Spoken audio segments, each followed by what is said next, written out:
What's going on, everybody? And welcome to another episode of Junkyard Breaks. Junkyard Breaks. What's going on, boys? What's up? How's everybody doing? I'm wonderful. How are you? Do we have our beverages? Do we have our mail calls? Wednesdays. Yeah.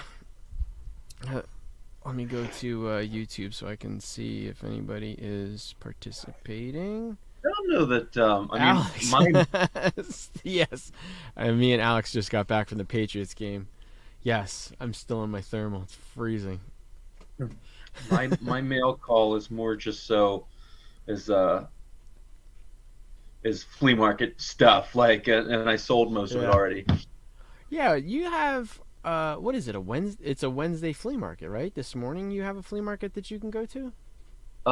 Yeah, I did not go. I mean, it's been pouring. It's been obviously probably there too. It's been straight biblical in terms of the rain. It's been here. Wet. It's been moist. Friday, Saturday, Sunday, Monday, Tuesday, and today. So sound like Michael Corleone's wife. Monday, Tuesday, Wednesday. Monday, Tuesday, Wednesday. Monday, Tuesday, Wednesday. Manja me. I was at this. Actually, funny you bring up Michael Corleone. I mean, this is kind of tangentially related, but I was at the Speaker Series event yesterday, and this woman, she was like, she. Oh no, Jason froze. He's a frozen. What happened? He needs a thermal. Oh no. It's pretty funny. And his right hand is invisible. Hearty meals like lasagna, and I was Italian, so that is not a Pennsylvania Dutch dish, Jason, did you know that we lost all of it? Phrasing. You have been frozen for the last minute and a half. Oh my God! You look Forget like it. this. Forget it. It's not even worth it. We lost your whole story. It's not even worth it. All right, cool. Something about an Italian meal and lasagna. Yeah. She said Pennsylvania Dutch cooking like lasagna. And I said that is Pennsylvania Dutch incorrect. lasagna. Yeah, Like that's the lasagna. It's made out of mostly potatoes.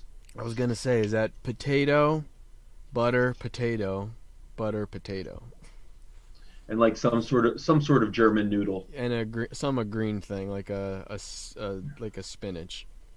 So it's like an egg noodle. Yeah, lovely. Yes. Some Hungarian goulash. All right, let's do mail call. Let's get that out of the way because I think it'll be pretty quick today. What's up, Michael? Hi, Michael. Hello, Michael. You gotta say that like he's like Michael Knight, your kid. Hello, Michael. Hello, Michael. Hello, Michael. Hello, Michael. Chris is really just gonna hammer this home. Yeah, mine's easy. You want me to just go first? I'm gonna beat this to death. I got. I do got have to be 3 Marvel Premiere number 12s. Right, because I caught the news early that some lady on some rando Good Morning America spoiled who she's going to be in the Agatha Harkness show, and I grabbed 3 of these, all for less than $20. So these are flippers. I think one of them is a grade material, and the other 2 are flippers. I have no desire to keep these. I guess the question would be whether you grade it beforehand. It would beforehand. When is Agatha Harkness coming? Oh yeah, you've got years, right? Yeah, I think so. And then I went to a card show. I got a Jackson Holiday Sapphire 9. Love this kid. And I got I really love this card. It is graded 8, but it is a 2001 traded Ichiro Oh, Pujols nice. rookie, which I love this card. And to have Ichiro. have 2 Hall of Famers on the same card is a nice bonus. So those will definitely go into my PC. And that's that. I'm done. He is done. I'm done. Well, As I they did say in get the a casinos. What? Pardon me? As they do in the casinos. I'm done. That's it. New dealer. What you got, Jason? That looks like no. I swear I didn't steal anything. That's what they do. I'm done. So I went to a flea market 2 Sundays ago, and there was after my son got done cleaning all of the outdoor vendors out of their California Raisins toys, which he has become a big fan of, which I kind of love. The old like rubber ones. That's so random. Yes, yeah, I remember those. It is very random. Yeah. He loves ghouls and California raisins, apparently. All right, cool. So, but there was a guy that has like a used bookstore, and then he had a couple totes of comics, and then he told me, I actually have thousands more comics. So then the last Saturday, so this was 2 Sundays ago, and then last Saturday I drove the hour out to this place, and kind of just went through all of his books there then too, and picked up another 18 books. Now I got 9 really hard to find, like late 90s run Ghost Rider books, including the last 3 issues, which all have some significant value. And I always know when I price things too low on eBay, because they sell when they go very quickly. And so they were on eBay for less than 2 hours total before I got an offer that I couldn't refuse. Were they newsstands? No, direct. They were just regular direct, just late issues in the run. Yeah, so Ghost Rider ran all the way till 98. So that issue 93s and 98, and very low readership, I guess, in those late issues. So yeah, 93 regularly sells in that $60 to $70 range. Really? And they were all really good shape. So I sold the 9 issues. Really funny. I actually had them listed at $125. The guy offered me 110. I countered at 115, and then he countered at 112. So don't think there wasn't part of me that wanted to counter at 113.50 at that point in time if you're going to come back $2. But funny enough, I accepted his offer, and then I get a message from him seconds later said, "Sorry, man, I don't know why I did that. I'll do the 115." That's pretty funny. But he got caught up in it. Yeah. That's pretty He's just funny. in Pittsburgh, so I sent those to him. And then I got Chris a Boland Wonder Woman book, and then I picked up a couple books for Jimmy. But the other books I got on Saturday were these 3. So this is a beautiful copy of X-Files Zero. So okay, that's tops, right? Yeah. It's really funny. The cover almost looks like Adam Hughes, the kind of heavy outline Scuro, yeah. And then I got 2 beautiful covers, still polybagged, two beautiful copies of Married with Children 3D, still polybagged with their 3D glasses. These were all the books ended up being $1.67 a piece, so cool. I made out pretty good. And then for the same vendor the previous week, he had some really clean late in the run Turtles Adventures books. Late Archies. Yeah. So I cool. issue 60, and then this one's actually not late in the run, but still in really nice shape. Number 17, where they're kind of riding this turtle. It's a turtle. Get your phone out of here so he can stop. Get as little glare as possible. Then I forget what the significance is, but this book got hot recently. This Adventures. Good God, the glare is killing me. Tilt it back. Adventures. Pardon me? That's good. Tilt it back. Aha. There we go. There you go. This Avengers annual book. It's got hot recently, so I got that. And, do you know why? And then I forget what the what's the significance of that book? I forget what the first appearance is or something like that. But couldn't pass them for $1.67. Also couldn't pass these up. Yeah, those are always good. Is that Absolute Carnage? This is Lethal Protector. Well, this is Lethal Protector. Yeah. So this is that first full, like whoever it is, Phage and Shriek and everything. Yeah. And then this is also in there. This is that first full. Is that Scream or Shriek or whatever? Yeah. Yeah. Scream and Phage and stuff like that. Then I picked up my 900th copy of for Bishop. Still not the pink. And I do have the pink though as well. And then they had 3 copies of. I got another one of my Batman Adventures. 3 copies. I love those, really, man. really nice. They're really one nice. with Two-Face. So I'll pick those up all day. And then inside, a vendor had this for $2, so I couldn't pass it up. This is Invincible 100. So. Yeah, I've been trying to fill in the blanks on my Invincible run. I actually just sold. I had cover A and cover B of 144, the last one. I sold those on eBay this week too.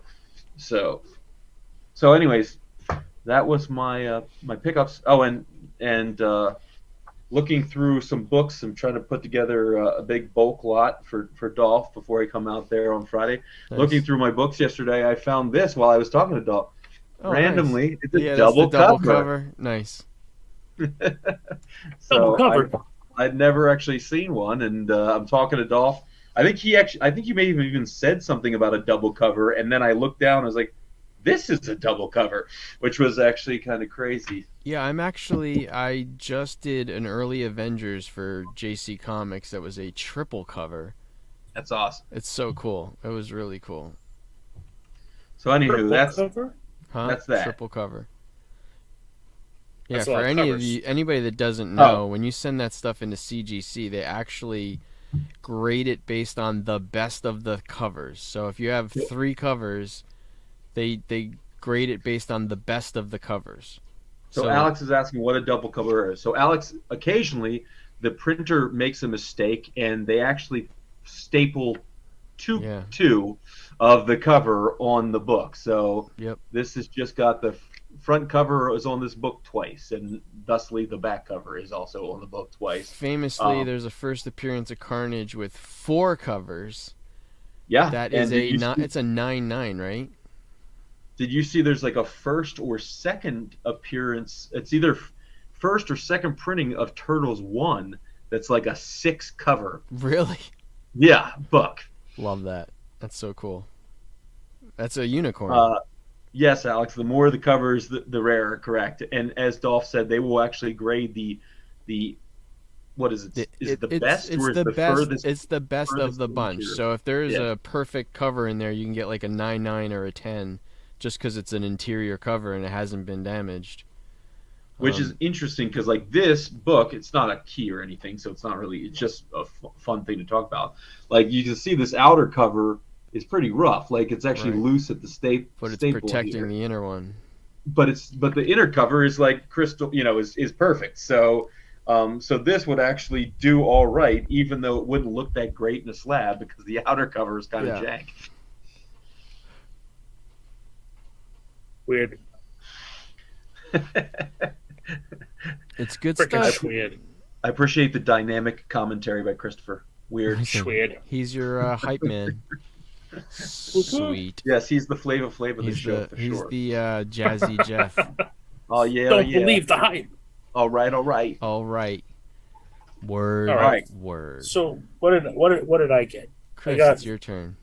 I got the that foil. Something is killing the children. That's awesome. Oh, that's nice. Is that a sword? Her machete is. Yeah, the machete is foil, and then I like machete. The other machete. There's 2. She's got like the Ninja Turtles pose going. And then I have the Virgin cover of Blue Book 2. Have you read it? Yes. You have been reading it? I haven't read it yet. Yes. Is it good? I love it. I love it. Okay. And that is Tynan Tinian's first, our new That's series? his newest series, yeah. I'm waiting for the trade to come out for 8 Billion Genies, too. I want to read that one. Yeah. I got the last issue, but I want the trade. I also want the trade for Nice House on the Lake, too. I didn't get that one yet. Yeah. Another great read.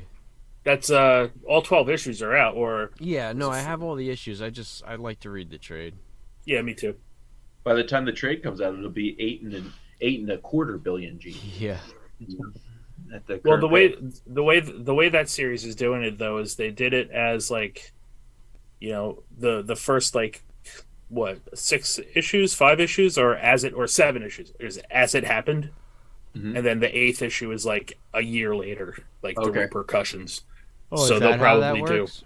Yeah, so they'll probably do a trade that'll have like the first kind of arc.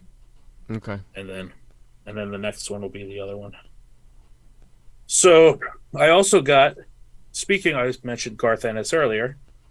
He did a mini series called Adventures of the Rifle Brigade. Oh yeah, I've heard of that.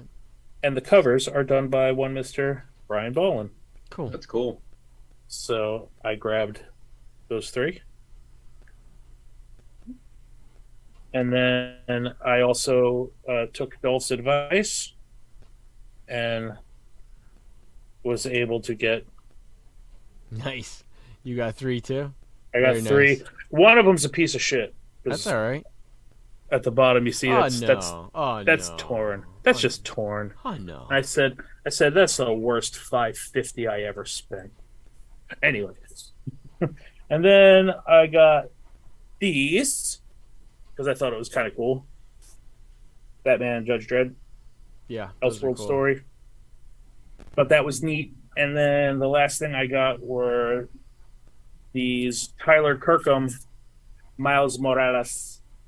Oh, that's a nice cover. Yeah, they're cool. The version. And the Virgin.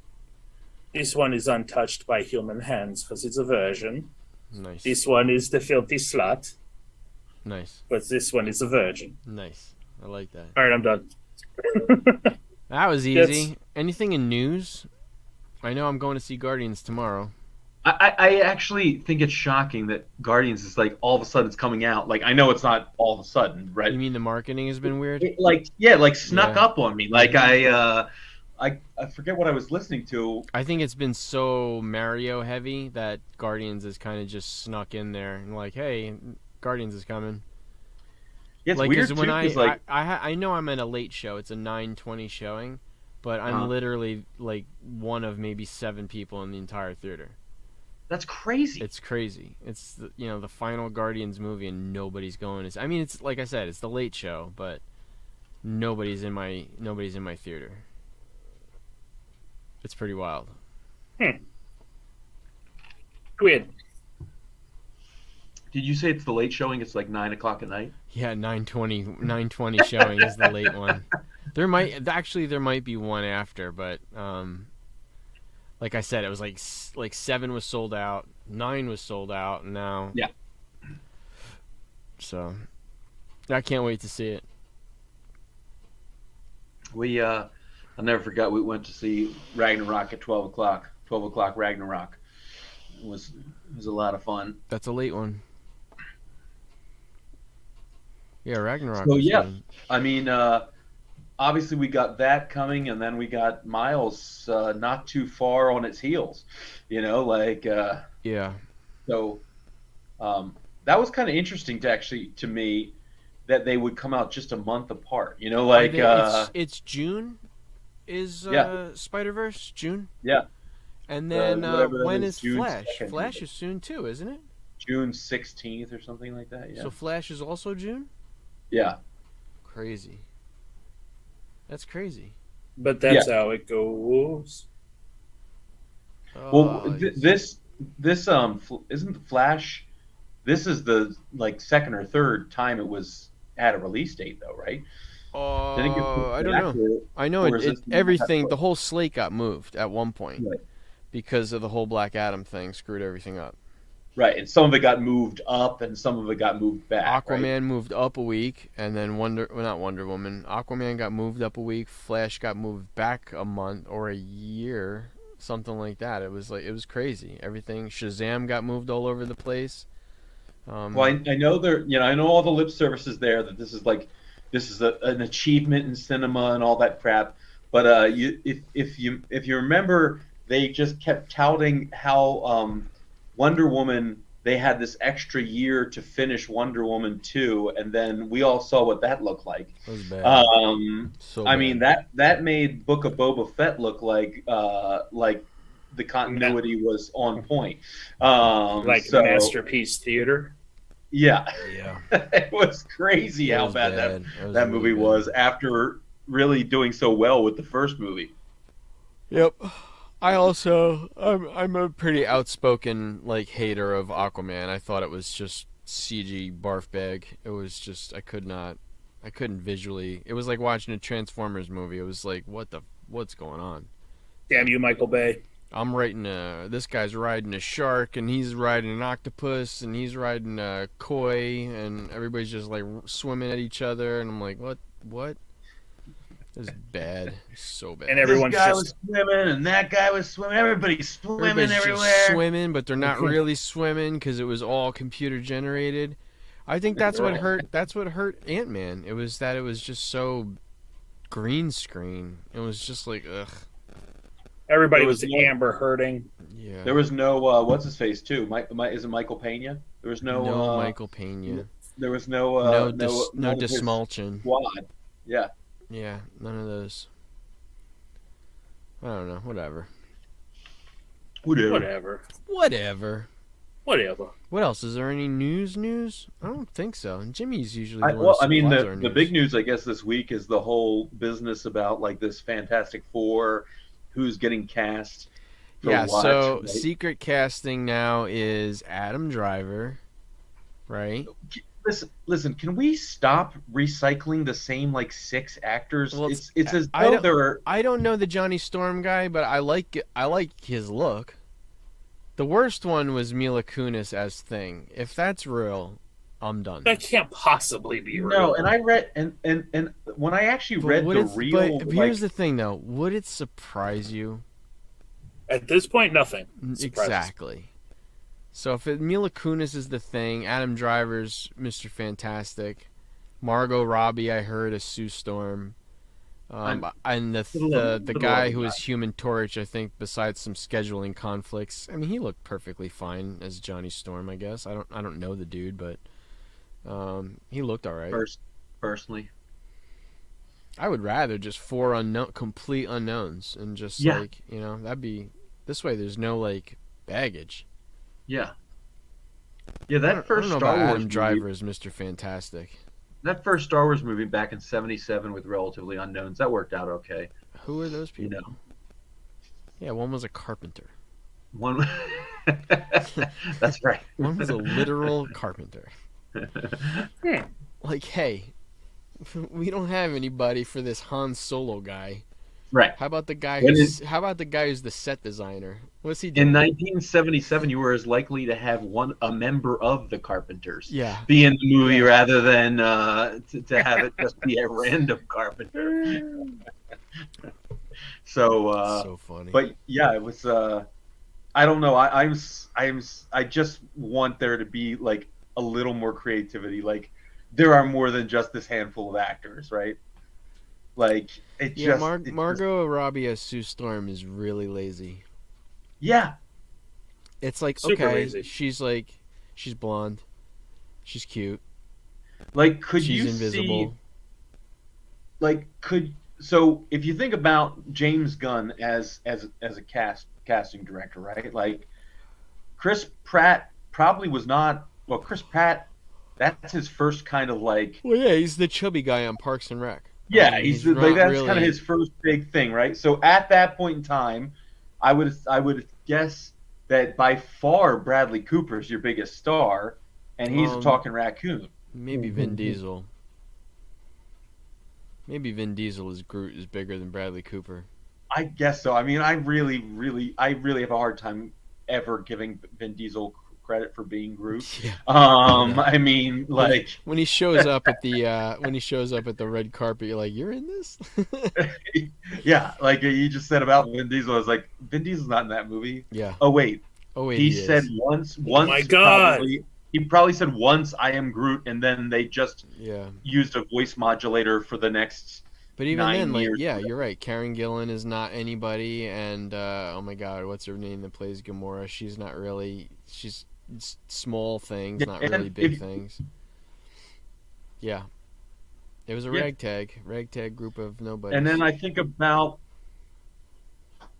him choosing John Cena as Peacemaker, as like you wouldn't have guessed necessarily that he was going to do such an insanely good job in that role. Good. But like I would be hard pressed to think about anybody other than John Cena as Peacemaker now. He plays this guy who's like both emotionally unavailable, cares a lot, but is still an absolute doofus, like so well, like it's just such an awesome job. Just that first episode where you get introduced to Eagly, and she's like, "What's his name? Eagly? Your eagle's name's Eagly?" God, I just rewatched it again. It is so good. Yeah, it's so I've rewatched that series like 3 or 4 times now. I love it. It's brilliant. It's so brilliant. Yep. So anywho, I guess that's what I'm talking about. Like you said, Duff, it's just lazy. It is lazy. It's like here's your. It's like if there is a Hollywood and there's like a piece of paper that says these are the A-list guys to choose from. These are your 7 actors. Here's your 10 actresses and your 10 actors, and you got to pick one. It's like, okay. Here's your 7 actors. You got to pick 6 of these. Like, how does Adam Driver qualify for Mr. Fantastic other than he's got brown hair? Honestly, like, the guy talks like this. I mean, like, he's so. I don't dislike Adam Driver as an actor, but like, I think it takes the right role, like, and I don't know that that's going to be the right role. Yeah, he isn't fit for me. Yeah. So, anyways, what do you say, chat? What do you think of Adam Driver as Mr. Fantastic? Opinions, and Margot Robbie as Invisible Woman. Yeah, we need Rafaus to jump in here. We need Rafaus. Rafaus has been jumping in at like 10:30, like a half hour before we're done. We need Rafaus' opinion. Yeah. On this. Anything else in news, fellas? I don't think so. Right? That's. I mean, obviously, we had CGC announce a price increase, so that's how much more? Specific. Because everything I did for Vintage was $33 a book. So what's their new price? There was very little in terms of like the change for pricing on those 2 models. I think the biggest thing was they are eliminating they're either eliminating or combining. Vintage is now called. They're gonna combine it. It's called Vintage now, so Vintage is just pre-75. Right. And then they're 33. It was 33.30 last night, which I think I got everything in before the price increase. And then for modern was $22, $23. Well, it was 20. What was it? It was like 24 before. Was it $24? That sounds about right. Let's see. Did they do? Yeah, here's two books is $45, so it was $22.50. Oh, so here was the thing that people were kind of annoyed. So the unlimited value tier now is 4% of fair market value as opposed to 3% of fair market value, $150 minimum, and then high value goes to $85. And then which tier did they eliminate? So they eliminated the economy tier. Yep. Yeah, they got rid of economy tier. So there's been no increase. Well, so Vintage increased by $4 a book, so from 33 to 37. Fast track pricing is still the same, and then Modern went from 22 to 25. So both had a $3 bump and then a $4 per book bump. That's crazy, man. Why? Yeah, well, why? Right, exactly. Like, you know what? They're operating like the post office, right? They're operating like they're like, yo, we've been running at a deficit for a long, long time. So let's start bumping it up on a much. The submissions are increasing. We've had to hire new, uneducated, poor graders, and we have to pay for it now. So this one is interesting. The pre-screen is now up to $9 per reject. What was it? Wasn't it $6? Was it $5? Can you imagine now paying $9 to have them not grade your book? Yeah, but that's better than PSA. You got to pay full price for them to reject the card.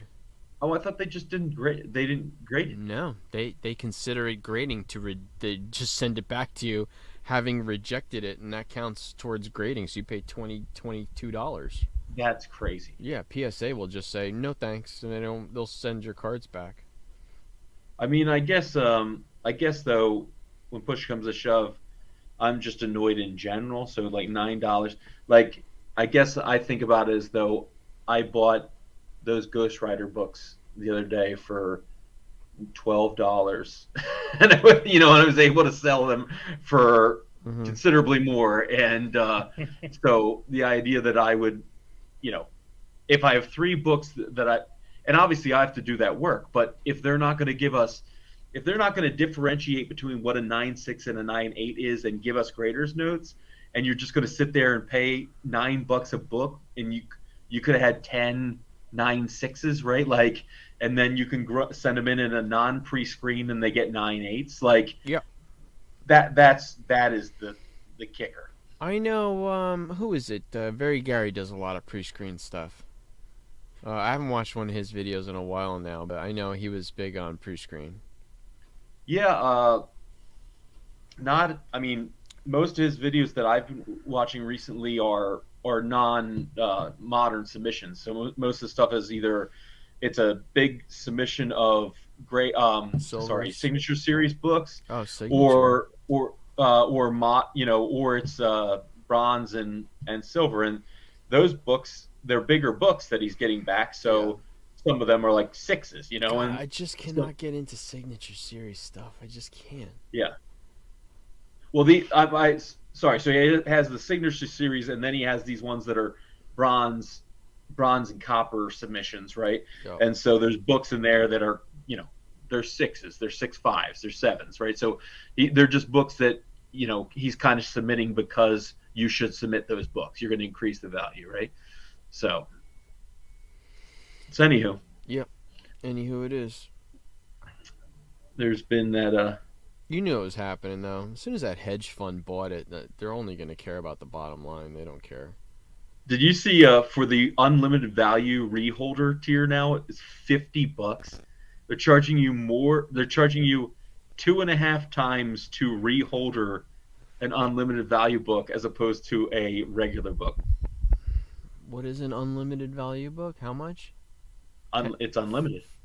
No, but obviously it's the highest tier. No, $50 for reholder. For unlimited tier. I mean, they only have a reholder and an unlimited reholder at this point. So, reholder for a regular book is max value of $1,000. It's okay, $20. So that's what I'm saying. So anything plus 1,000 is unlimited. Mm-hmm. To reholder. $50 to reholder. All right. I just did a reholder for Will. I don't remember how much it cost. He sat on it. It's so bad. He sat on a second print Miles Morales Ultimate Fallout 4. But I think it was only 20 something bucks. Yeah. It was the same cost of grading, I think, for a reholder. But they lie about their turnaround time, that's for sure, because it said turnaround time is 2 weeks, and I got that shit back in like a month and a half. Well, right now they're saying reholders 39 working days. Yeah, that sounds about right. It took a while for them to even like put it in the system. But yeah, so that unlimited value, I mean, with the unlimited value being 4% of market or 150 minimum, you got to be real careful you don't do their work for them, right? I just submitted Rick's adventure in, what is it? No, the Swamp Thing is 92. Yes. I just House of Mystery. What's that?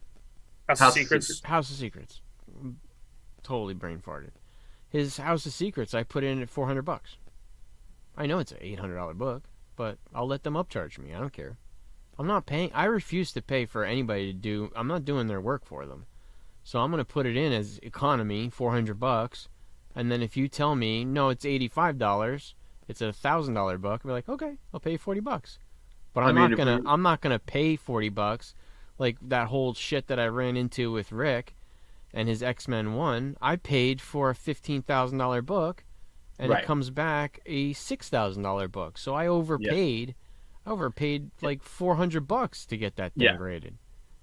Yeah, remember when we submitted my my New Mutants 98 newsstand, we thought it's probably like a 9.6, and it comes back a 9.0. Yeah. We paid the $80 tier, and I should have just paid $24 or whatever, So I basically paid the price to grade 4 books.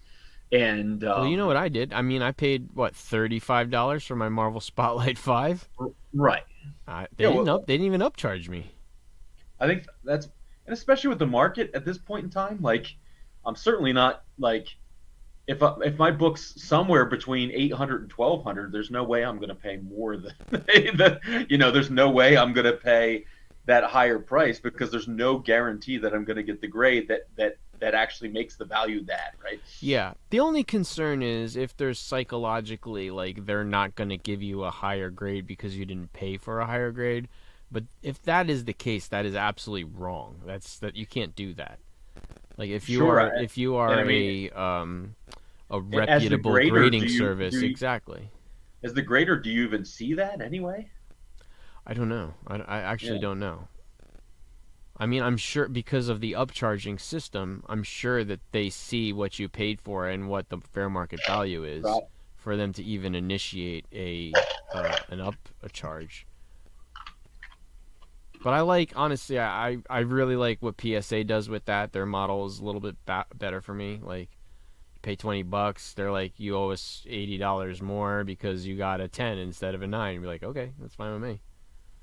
Yeah.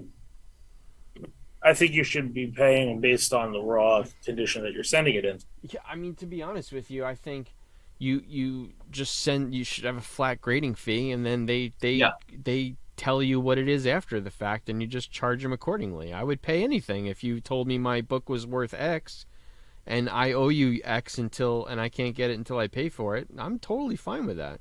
What do they do differently that warrants the upcharge for a higher grade on a more expensive book? Well, like in they this don't case, do like anything. I mean, so then why do they feel that they should charge more if they're not actually doing anything different? Nothing is being done differently. It's just that you're asking for a more expensive book to be graded. So therefore, some guys that press and clean. I know. I think even Erod does it. If it's a very expensive book, he'll charge you more to handle it.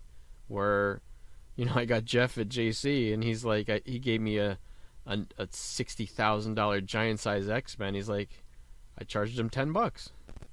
That's all it was. I only charged $10 to clean, $10 to press, and he's like, really, $10? I'm like, that's what I charge. I don't care if it's a Hulk 181 or it's some book that just came out yesterday.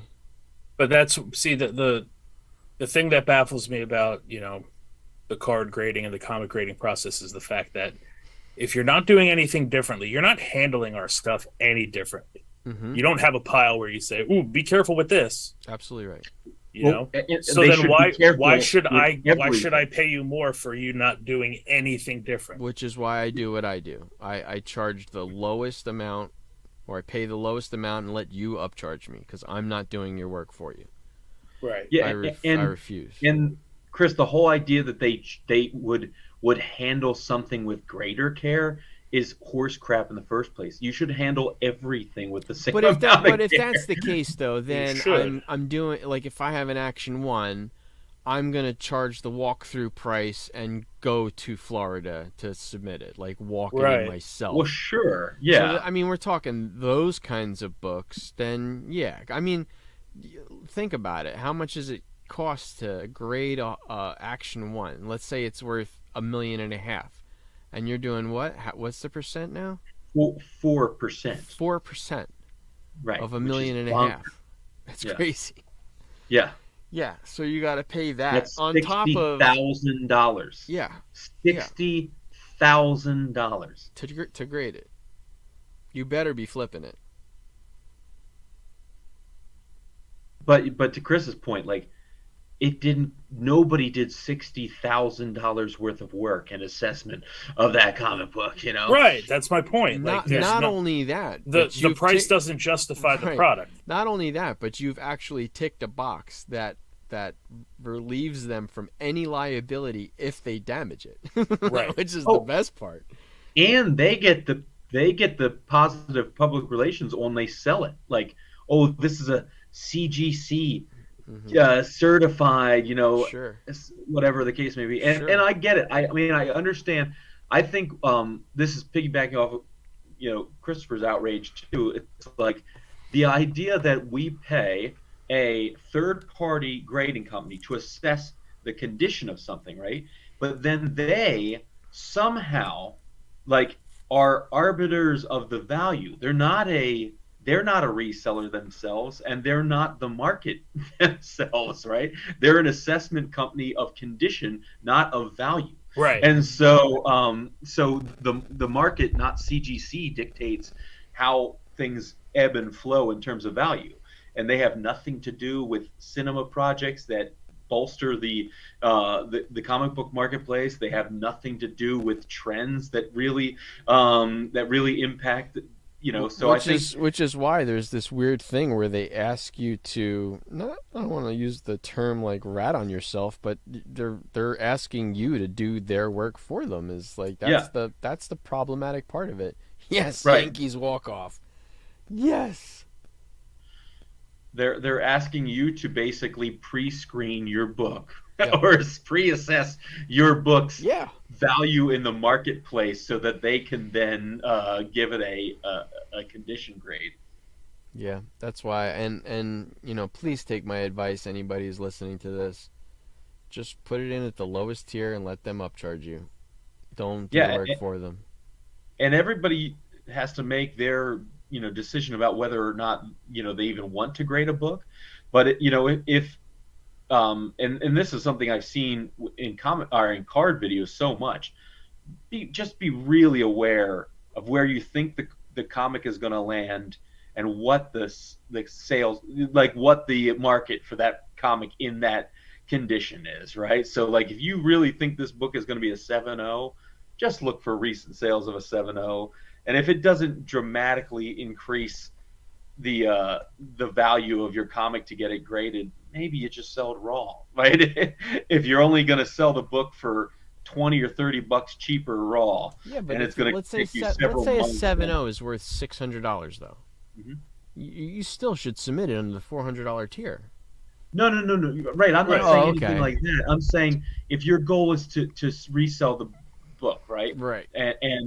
And raw that book in a raw in a condition, like make sure if your goal is to resell it that it's even worth paying them the money to get a return back for yourself, if a raw 7.0 is selling for $600 and a graded 7.0 is selling for, we've seen it, we'll sell for like $550. Right. It's right. You've actually cost yourself money, and you've lost 50 to 60 actual days to sell the thing. Right. But even not in that extreme, if it's only worth at that point, what if it's selling for $600 and raw, and you could get maybe $750 graded, you're not making enough on top of what you could get raw for the aggravation of sending it out. I was also looking when I was doing the submissions. Their pressing fee is $30 now per book. Yeah, it's pretty dumb. Is that what it was? I thought it was like $10. It was 20 at one point. Was it 20? Yeah, or 15. Now it's $30. So yeah, for the longest time it was 10. And that's 30 for a press, not a clean, just a press. That is crazy. Yeah. And here's the thing: 9 times out of 10, half the books that I sent out through the store that I used to shop at, who I don't want to give any credit to, they marked off on the sheet to press and clean, and they've come back and they're clearly not either. Yeah. Nice. So I called. You paid like the $40 for that service? Yeah, so I was paying like $90 on what would be an economy submission, pretty much. Well, I know. I was also upcharged by the store to do it. When CGC damaged those books for Michael, they definitely did press those back. as best they could, because they were returned better than I sent them back as. Right. But That, I don't know, that man. one book that they certainly didn't do a job better than I could have done it. I don't know, and they don't clean; they just press. that book of mine that we submitted, where they tore the back a 4-inch hole in the back cover, and then graded it and encapsulated. They didn't even try and glue that thing shut. They just charged me $18, and now I have a worthless piece of plastic. That is unbelievable that happened. That book that's crazy. That was that first Onslaught, right? Yeah, and newsstand too. So thankfully, that's the only book that I've had that's really bad. They have damaged a couple, but that's the only one that's really bad. That's kind of unsellable, right? Mm-hmm. Yeah, you can't do anything with that. It is it's worthless. Yeah. All right, shall we go to? Here, let's play a game real quick. Sure. Do I want to sell this? What is it? It's hard to see. It's a Dante's Inferno style Shazam 1 in 100 variant. Oh. I mean, I wouldn't keep it. But it has I have no personal attachment to it. You might. Yeah, I mean, does it really fall in line with any of your collecting goals? Like if it doesn't, and you know what it is? It's that Dante's Inferno style artwork that I really, really like. But then, I mean, if you really, really like it, then that's another thing. Like if you really like it, just get like a print of it and sell the book. I know, right? Yeah. Well, selling for $125, so I'm going to sell it. Are they? Yeah, good. List. Oh, thanks for playing, guys. You're welcome. All right. Key collector. This list this week. I don't know. We're going to have a lot of them, at least combined. We're going to have a lot of them. As far as who like has what? At least combined, the three of us. I don't know how many we're going to miss this week, but I don't have my phone on me. And this one, in terms of quantity, there's you guys of them in this video. 65 of these this week, so you guys got this base covered. Let's see. Key collector. So do we believe in this book? I suppose that you two in the very short term, yes. Like this is definitely a flipper. Yeah. If I can turn all the ones that I bought for $9.99 into $30 to $40 in a few months, I would definitely just sell them off. It is really interesting. We have sales in a 3.5 this week. A 3.5 sold for $35, and it sold for $18 in May. I have 8 out of the 10. I'm going to say you don't have the giant size Dracula book. I don't have that one. Yeah. The Lilith book? So anyways, I mean, this book is probably, if you have shops that don't regularly update, back issues and have 70s and 80s back issues, this book is probably going to still be hanging around. Yeah. And that is if somebody else, isn't really staying on top of Key Collector and scooping all these up either. I like that. This week, an ungraded copy described as near mint sold for $70, the highest amount paid over the past 24 months. There is yet to be a 9.8 listed. Now this one, this is one of those ones that's like, hopefully nobody's like going crazy for a 9.8 of this book, paying crazy money. Right. Yeah. And I think we're seeing a little bit of that. I mean, the book saw a huge jump in raw price, right? But even a 9.2 graded sold for $90 when there was clearly no hype about this in 2021, and it sold for $72. So,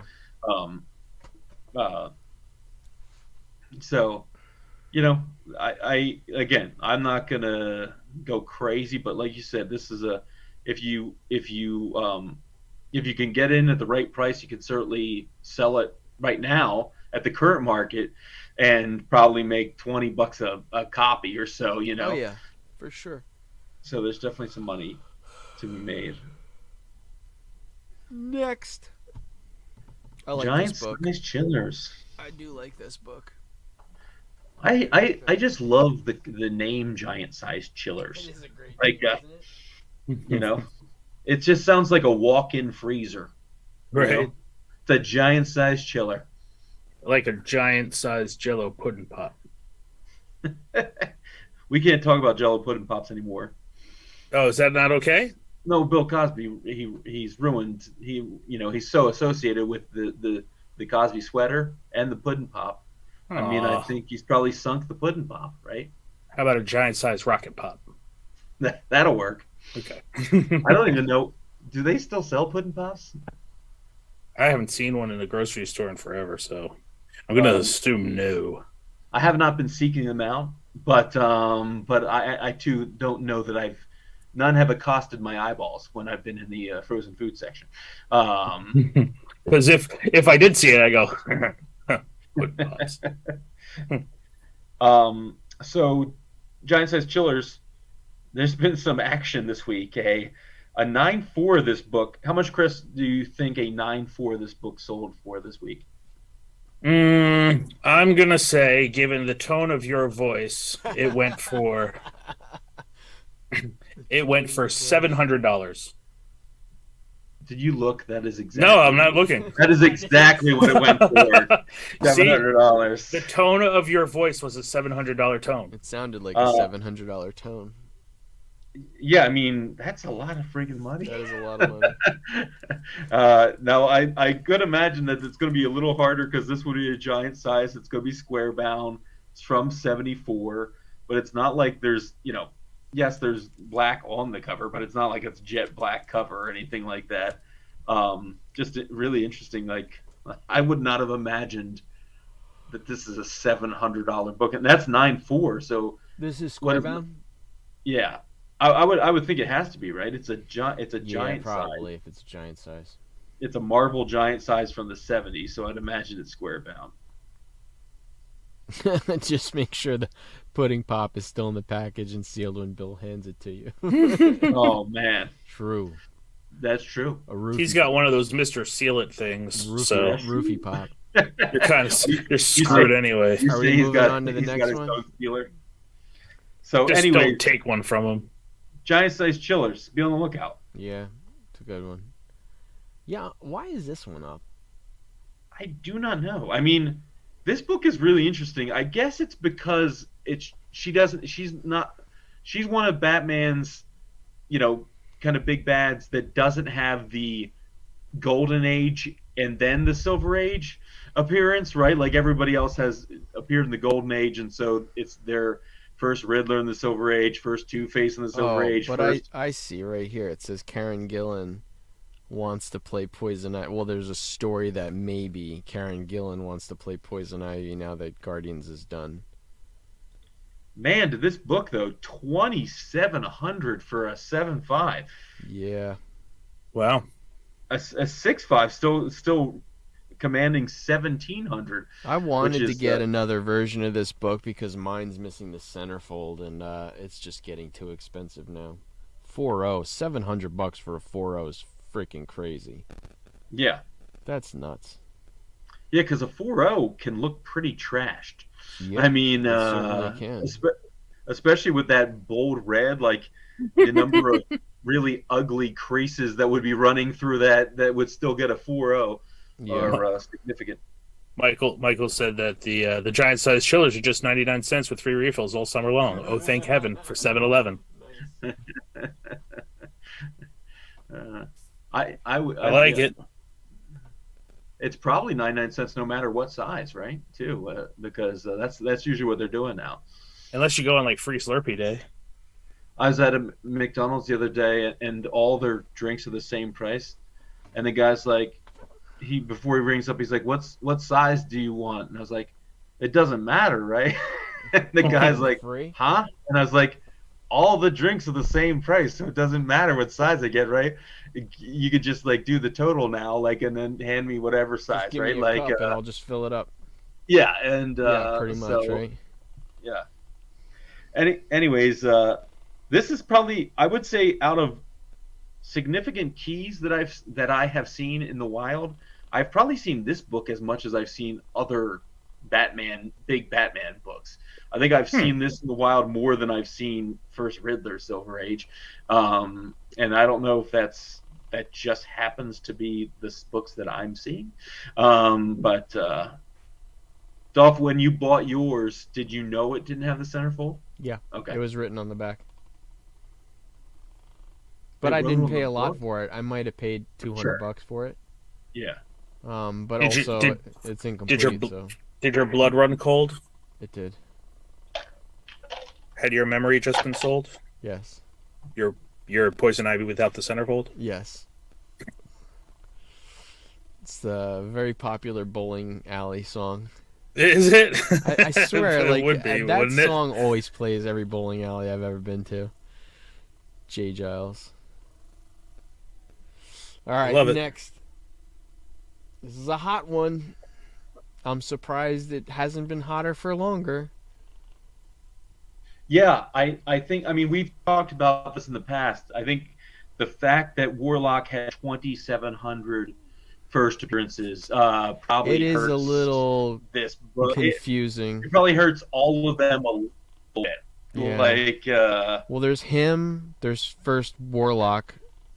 There's first Warlock in Solo. There's first, because what is it, 67, and then it skips a few, and then you have that hymn cover where it's kind of Adam Warlock, like I forgot what number that is. Well, with the Thor books too, right? Like the Thor books are in there, and then there's like so many that are like the first kind of title where it says Warlock on the title, because well, Marvel Premiere 1, right? Yeah. Is the first. Can you click on Adam Warlock? Why don't they do that? They should, like, when you have his name, be able to click on that character and see everything you want to know about him. Now, I know that this is an old book, but do you look at the differentiation between the 9.6 and the 5.0? Yeah. A 9.6, 5,280, but a mid-grader is only $200.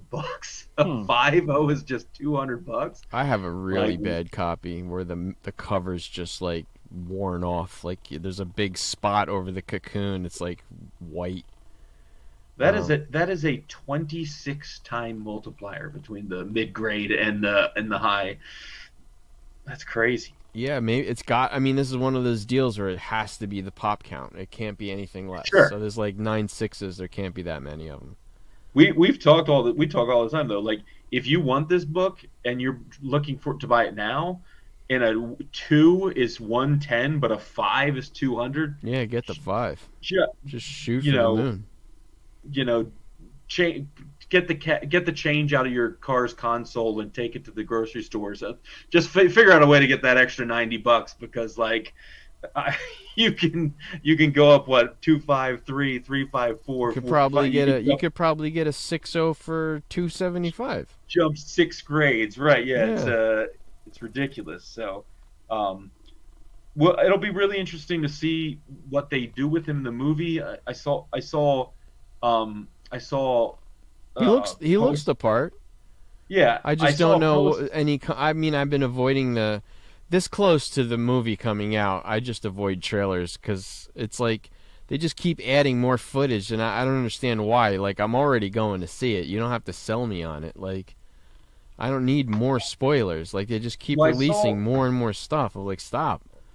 I saw a post that said that he's only in the film for 20 or 21 minutes, something like that. That's still a good amount of time, no?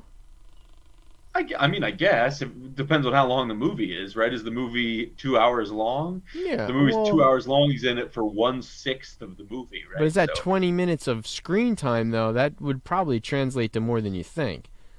Because there's like some movies where you watch where you think a person's in there, but it's really only like 5 minutes of actual screen time.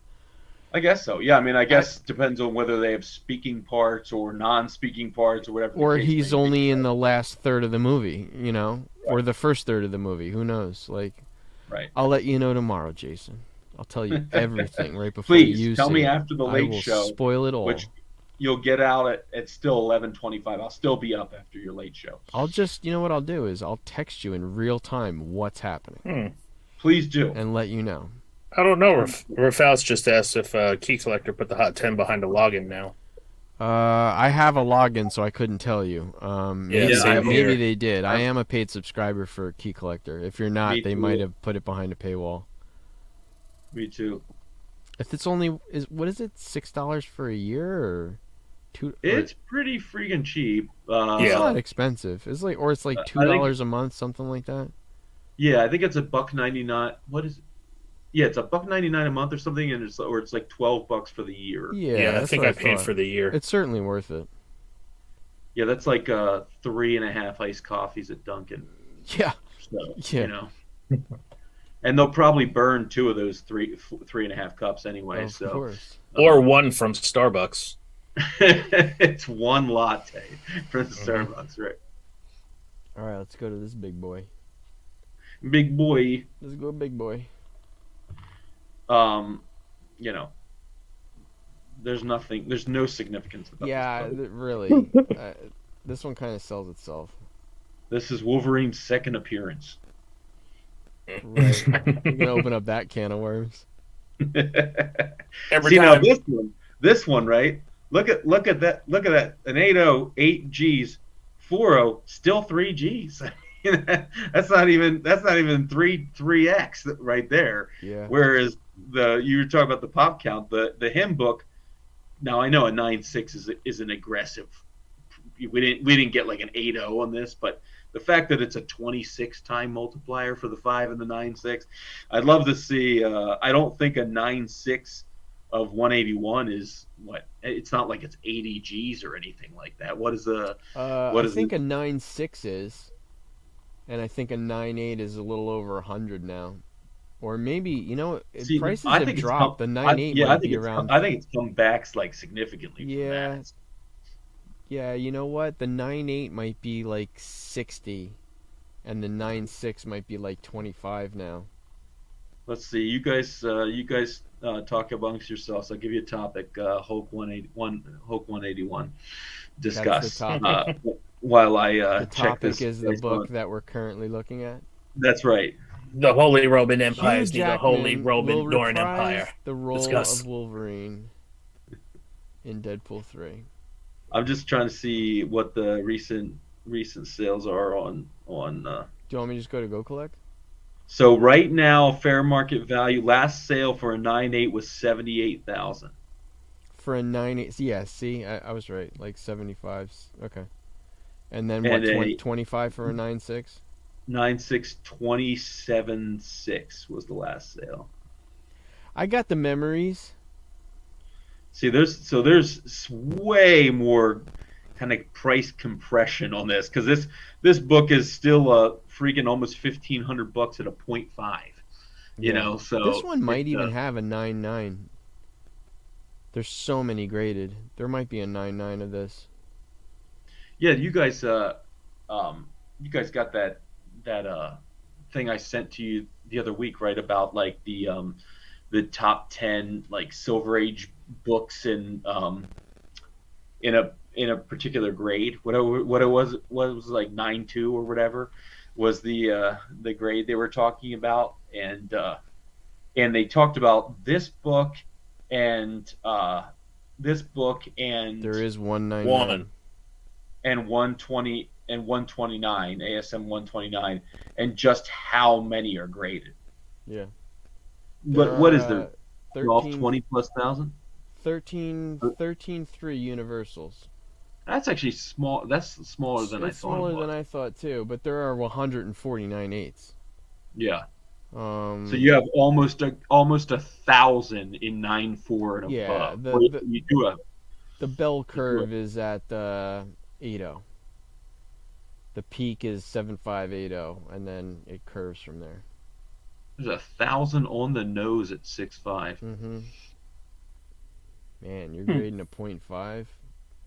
Those are probably still $1,500. That's why you're grading a 0.5. You know what these 0.5s are? They're all 125 of them are all missing a value stamp. Yeah. Well, yep. Because they're still getting universal grade, but they're incomplete. Yeah. just for S's and G's, what is the pop count on ASM 129? I want to say that's north of 20,000. For 9.8? No. The total universal on 129.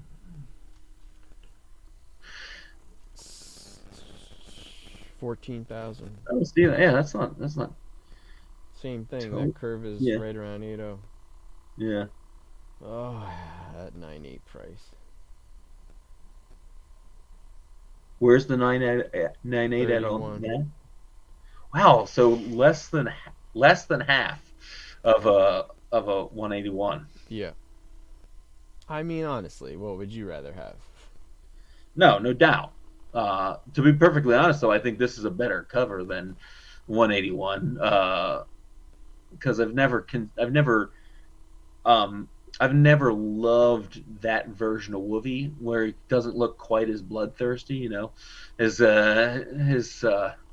claws are a little curvy and stuff like that. Well, I mean Punisher, is his second appearance. So Punisher, it is his second appearance. Punisher does look hardcore when he's got Spider-Man in his sights, and it looks like he's already shot Spider-Man. Yeah. So, anywho, I think if you're lucky enough to have this book, you're probably hanging on. Yeah. And if you're the kind of person who's selling this book, more than likely you're going to own this book more than once, right? Like, you're going to be somebody who's, over and over and over again these things. I mean, I think it was last summer. Very Gary got like 3 copies of this in a week or something like that. Did he really? It was like 2 in one collection and 1 in another collection. So, it was kind of crazy. Man, 9.8 of Star Wars goes for $4,500. Really? That's crazy. 9.4 only 650. 9.8 4,500. That's crazy.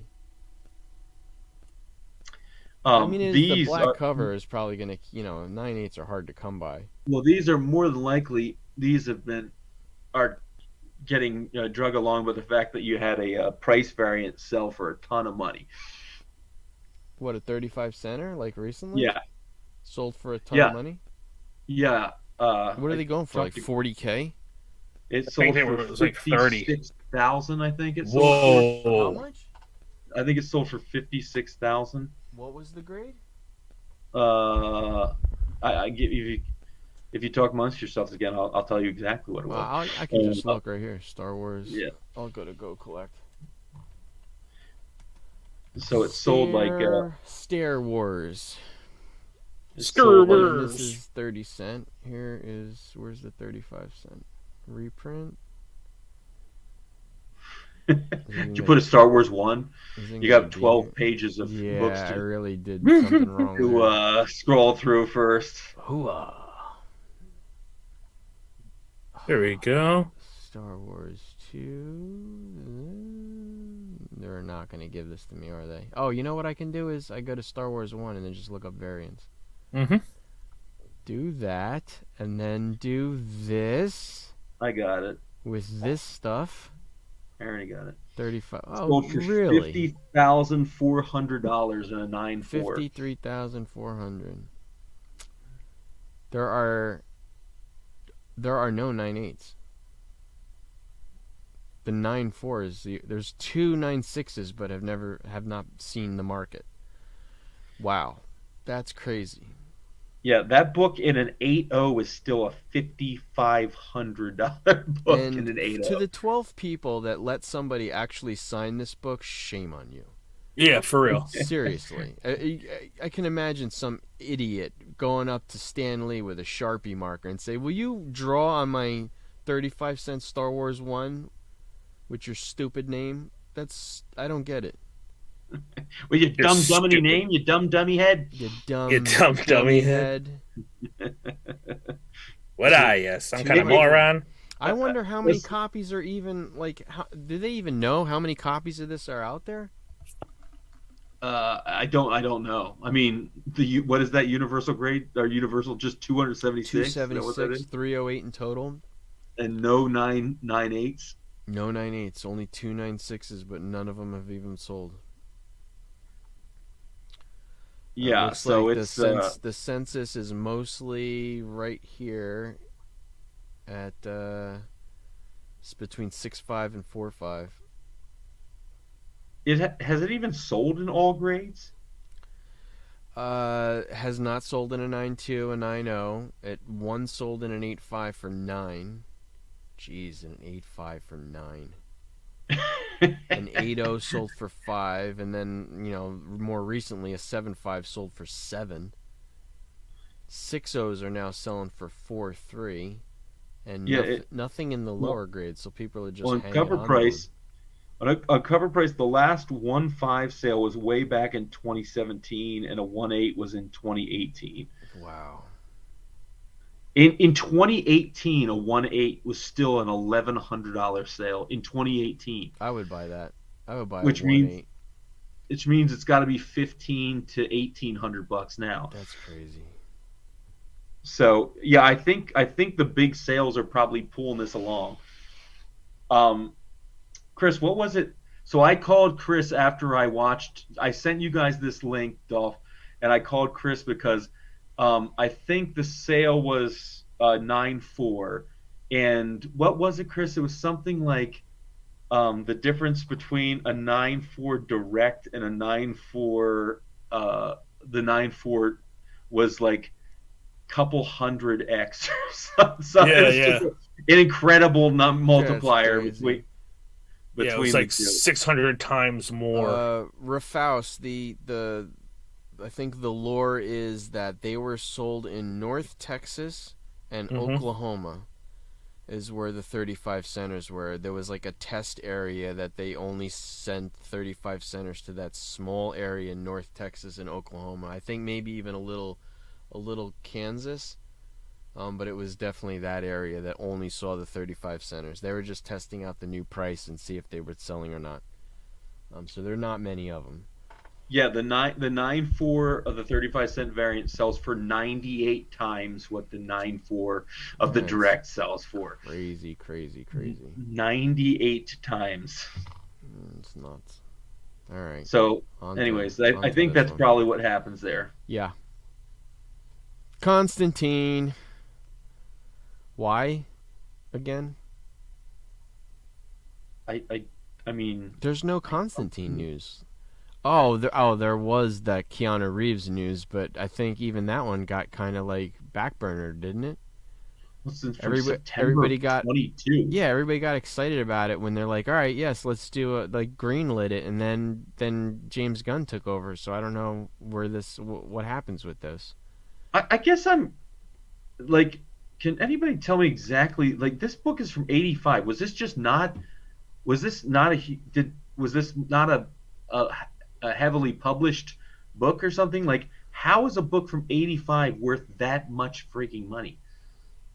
I don't know. Like, you're right, though. A 9.8, $2,300. Like a 9.8 of Secret Wars 1 or Secret Wars 8 direct is like $750. That means this book's like 3 times more valuable than Let's see the census. Maybe Wars it's a 8. very low census. 3,500 books, 2 and a 9.9. And that's just the direct.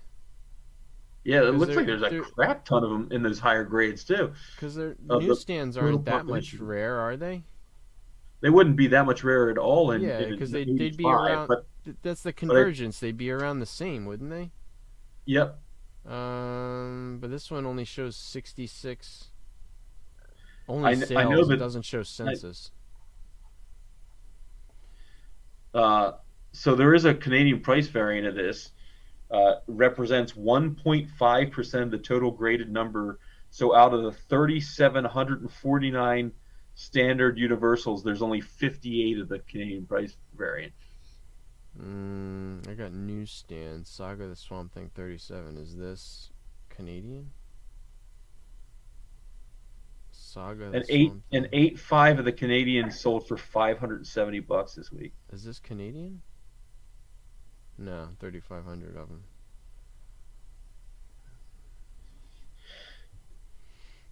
So what would the Canadian price variant be? It's 95 cents is what the Canadian price variant is. Yeah, there isn't even a version of that here. Yeah. Anyway, okay. That's like my jewelers. It doesn't. Sometimes they just don't show up. Stupid go collect. Stupid head. Stupid dummy face. All right. Anyway. So I have found this book once, and it was in the collection that the guy met me in a parking lot, and I saw bugs crawling out of the long box. So I had to say polite pass. It did break my heart. I don't know. Go break in my heart. Just fog it. It's good to go. So, well, it was also like it was also detached to the one staple, so that hurts. And what was really heartbreaking was the book. Aside from that, had been sandwiched pretty good, so it looked pretty clean. Aside from the bugs and the detachment. Mm-hmm. People, it is already too late for this book. Yeah. It is too late. Stop buying this book. This book is already trending down. The movie is crazy, done. though. This book, I mean, even in a 7.5, still a $200 book. I don't get it. This book is trending down. Mm-hmm. The movie's done. Until they announce Super Mario Brothers 2, then start buying this book again. Is this the second book you don't have on this list? Mm-hmm. I have the special. Well, Nick has the special. He bought it with his own money. I have Super Mario Brothers 2, and I have Zelda 1. But my Zelda 1 is really bad. Not like yours. Yours is nice. Well, I don't own mine anymore. I sold mine, remember? What? Yeah, I sold mine. Did you get good money? Yeah, I think I got $275 for it. That's good. You didn't have much into it. No, I got it in that collection, the Boys and Girls Club collection. So you got it for $1. Essentially, I did get it for $1. I like to look at it that way. Even the keys, like you say, all right, well, I got like 3,000 books. I only paid $3,000, so I guess I got that Fantastic Four 48 for $1. 1,800 books for what was it, $1,100, and I have ASM 298, 299, 300, all newsstands. There you go. Hulk 340. Justification. Like all that stuff helps. So what of the Valiant Nintendo stuff did you get? I know. Did you have more than one Zelda? That was the only book. Period. The Zelda really? 1. Why did I think you had more? I know. No, it was only that book. I have Zelda 1, 2, 3, and 4. I think, or 1, 2, 3, and 5. Yeah, it was bizarre. They're all bad though. None of them are in nice condition, and because they're cardstock covers, like they don't like the creases are like in there. Yeah, I don't remember what mine was. It was like a 9. Yours was nice. Yeah, 9, yours was really nice. That was in that collection where they all should have been at least one grade higher, and just inexplicably were not. Yeah. So. Anyway, I this is another one that baffles me, where the community and Key Collector have chosen this book to go after when Blip magazine is the true first appearance of Super Mario, which I own a couple copies of. That is the one I would have liked to have seen Spike, but no, once again, it's like Man-Thing all over again. Instead of going to Savage Tales, they go to Man-Thing 1, which is like his 7th appearance. Right. It's like, do they just say, well, I guess if I want the first Super Mario, I guess I gotta go to Super Mario 1. If I want the first Man-Thing, I guess I gotta go to Man-Thing 1. Like, I mean, the only thing I can think of really for this is just because, it's a solo title and it's the cartoon version right there on the cover, which I can see. But this is what him with the ears and the raccoon tail would have been Super Mario 3 already. Yep, 3. Right. Yep. So now this he does. What's that movie? The Wizard is where they introduced Super Mario 3. I love that movie. Fred Savage. Fred Savage. Yeah. Did they have any wizard like? Did they have any of those competitions in your malls? Because they had those in King of Prussia. Oh yeah, that was huge. That was Super Mario 2 competitions. Yeah, they had those in King of Prussia. Jimmy and I didn't have a Nintendo. We basically just played our Nintendo at friends' houses. The first video game system we drew Mario on index cards, and we just moved him around the living room. Bum bum bum ba-dum ba-dum ba-dum ba-dum ba-dum. Jimmy would just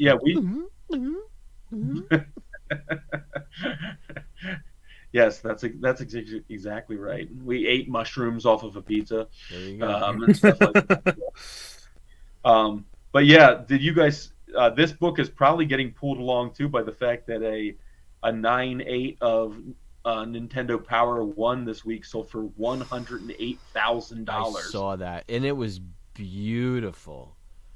Because I remember $108,000. Jason, I remember my Nintendo Power 1. It did not look like that. I think it had pages torn out of it, and it was I wish I still had it, but I had Nintendo Power from the start, but they were junked by the time I got through with them. I completely understand that, and I agree. Like I can't imagine the number of friends I saw get swatted by Nintendo Power. Here's the question, though. Was it a true newsstand? What's that? Was it a newsstand? I don't recall. Because I've watched a few YouTube channels, and I never realized that like Sports Illustrated newsstand copies are very rare, because most of them were just directly shipped to people.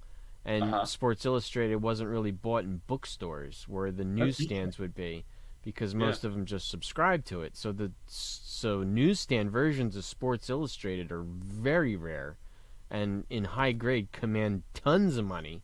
So I'm like, Nintendo Power, I know a lot of them were subscribers, but did they put them in bookstores and then they had a newsstand version of them? I'm sure they did. Yeah, so I wonder if that copy was a newsstand, but I saw it too. Like it was gorgeous. It was absolutely. But what is that book from? When would that be, from 98 or 88? Is that when it would have come out?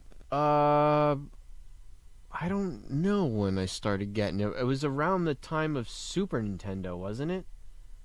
Super Nintendo was the launch of because I remember I just watched a Nintendo documentary, and I know basically it all started with a hotline where if you were stuck on any Nintendo game, you can call a hotline and a guy would a guy would walk you through how to beat the game. So what happened was they got so much call volume that they turned it into Nintendo Power, and they reviewed the best games, and then guys took Polaroids of like all the Zelda levels and created these long walkthroughs. That was like the first time they put walkthroughs in magazines. So that's what launched Nintendo Power, just because the call volume into the hotline became too crazy. This was not a there's no newsstand, no barcode. No newsstand. It is it's July, August of 88. So that's Super Nintendo, right? Well, OG Nintendo would have, Duck Hunt and Mario was released, I think, in 85. Right. So this has got to still be regular Nintendo. Still regular Nintendo? Before Super Nintendo. I mean, it's advertising Zelda's second quest for in-depth review, so I would imagine that's still Nintendo. Yeah, because that's not even Link. Link was the next But game. I guess that's my thought process, and I completely understand what you're saying, Dolph, about the fact that these were read and used a lot. Mm-hmm. But like the fact that there's still Action Comics 1 from 1938, right? When nobody kept that stuff. Mm-hmm. Then this is from 1988. This is 50 years newer. It's just shocking that there's not at least more of them that were, thrown into a pile of magazines and maintained, to be pristine. It's kind of the same logic though, because there were so many of them that we just didn't care. Like they didn't hold any value to us. You know what I mean? Like, these held no value. It's like even your game guides. Like, those game guides in really nice condition have some value just because once you beat the game, you didn't need the guide anymore. You just threw it in the garbage or sold it or whatever. Right, and I completely agree with all those things. It's just like the fact that like the Promise collection, right? Like it's bonkers that there's those books, like 2,000 of them that somehow maintained. But so it's just like I said, it's just crazy that there wasn't like a used bookstore that 7 of these never sold and just still pristine in a in a box somewhere or something like that. But that's what I find is cool, is that something from 1988 made it out pristine. Sure. For us to see, and for like a 9, I can't imagine a 9.8 Nintendo Power. I was looking at what is it? Goodwill, the auction site, had a collection of Nintendo Powers ranging from, I think the earliest one they had was issue 6 all the way to issue 90, but they were beat to hell. Sure. Like, it'd be cool to have them, just to have them, maybe even tear them apart and scan them and like digitize them, but they were trashed. Like, that's how my Nintendo Powers were just trashed. Yeah. God, it would be nice to have my number 1 again, though. Just like, it's interesting because like even as a little kid, and it wasn't because like I thought these things were going to be valuable or whatever. Yeah. But like my Sports Illustrateds, I wanted all my stuff to still be kept nice. So my Sports Illustrateds were always like nice. My Sports Illustrated for Kids were always nice. Unfortunately, when I was buying them, I just didn't get any. There was none of the. It was always like the people like this tennis star who's already been a tennis player. Yeah, for I remember years them. The early days, it was like 9 different versions of Michael Jordan, or guys that had been playing already. Tony Gwynn and Yvonne Lendl, exactly. And Greg Louganis and stuff like that. They're these people that were like the who's who of. Yep, they were already playing. No big rookies. Like Tony Hawk wasn't even till much later. Like, I've been looking for a cheap version of that Mia Hamm one too. Like, that was a good one to get my hands on. But I tell you, since I resubscribed to Sports Illustrated for Kids, I've hit some pretty valuable books. Yeah. That Nelly Corda, that LPGA girl who's like really, really good. Like, her book sells for like $70. That new center that's gonna get in the NBA draft, like that book alone, everybody's excited about it. I got 2 copies of that, and that book is selling for $100 already. Just all you did was subscribe to Sports Illustrated for Kids. Yeah, well, that's an interesting point you said about the whether the Sports Illustrateds were newsstands in direct. I remember how, like, even as like a 12 or 13-year-old, I was like, the economics. I was like, wait, so this is $3.95 in the store, but I can subscribe for 2 years for $26. Like, I was like, put me in, coach. I'm gonna get 24 issues of this bad boy, Yep. So. Heir to the Empire. We already this might be one of the first books that we've all had. Yeah. That we all own. So, I mean, this book may have some staying power on this list because of how far we're still out from Ahsoka. Yeah. Yeah. How far out are we? Ahsoka is August. Yeah. So we're still. And who knows how long it'll be before they even introduce Thrawn. It could be episode like 5 of 8. Yeah, right. Sure. If at all. You might just see the back of his head at the end. Wouldn't that be some crap? It could be. It's just Filoni wouldn't do that to us. No. Would he? I don't know. Would he? I think that dude is so excited to see his characters on screen that he can't wait to get Thrawn on there. Yeah, I agree. But is Filoni responsible for Thrawn? No, right? Zahn is. Mm-hmm. Zahn is responsible for Thrawn? Yes, sir. Yeah. Thrawn. But Thrawn was never in any of the tunes, was he? Yes. He was in Rebels. Oh, that's right. He was in Rebel. Of course, because of the end. Yep. Of course. This is shocking. Did you see the footage? I'm guessing Ahsoka is already in the can. Writer's strike just started. I think they wrapped filming, but they just announced the casting of Lars Mikkelsen, so I don't know if they even shot Thrawn yet. I don't know. Yeah, I hate when these writer strikes happen. They ruin a lot of things. I remember the last one. So many shows died because of the writer strike. It hurt The Office. I know that. They came back from the writer strike and the show is terrible.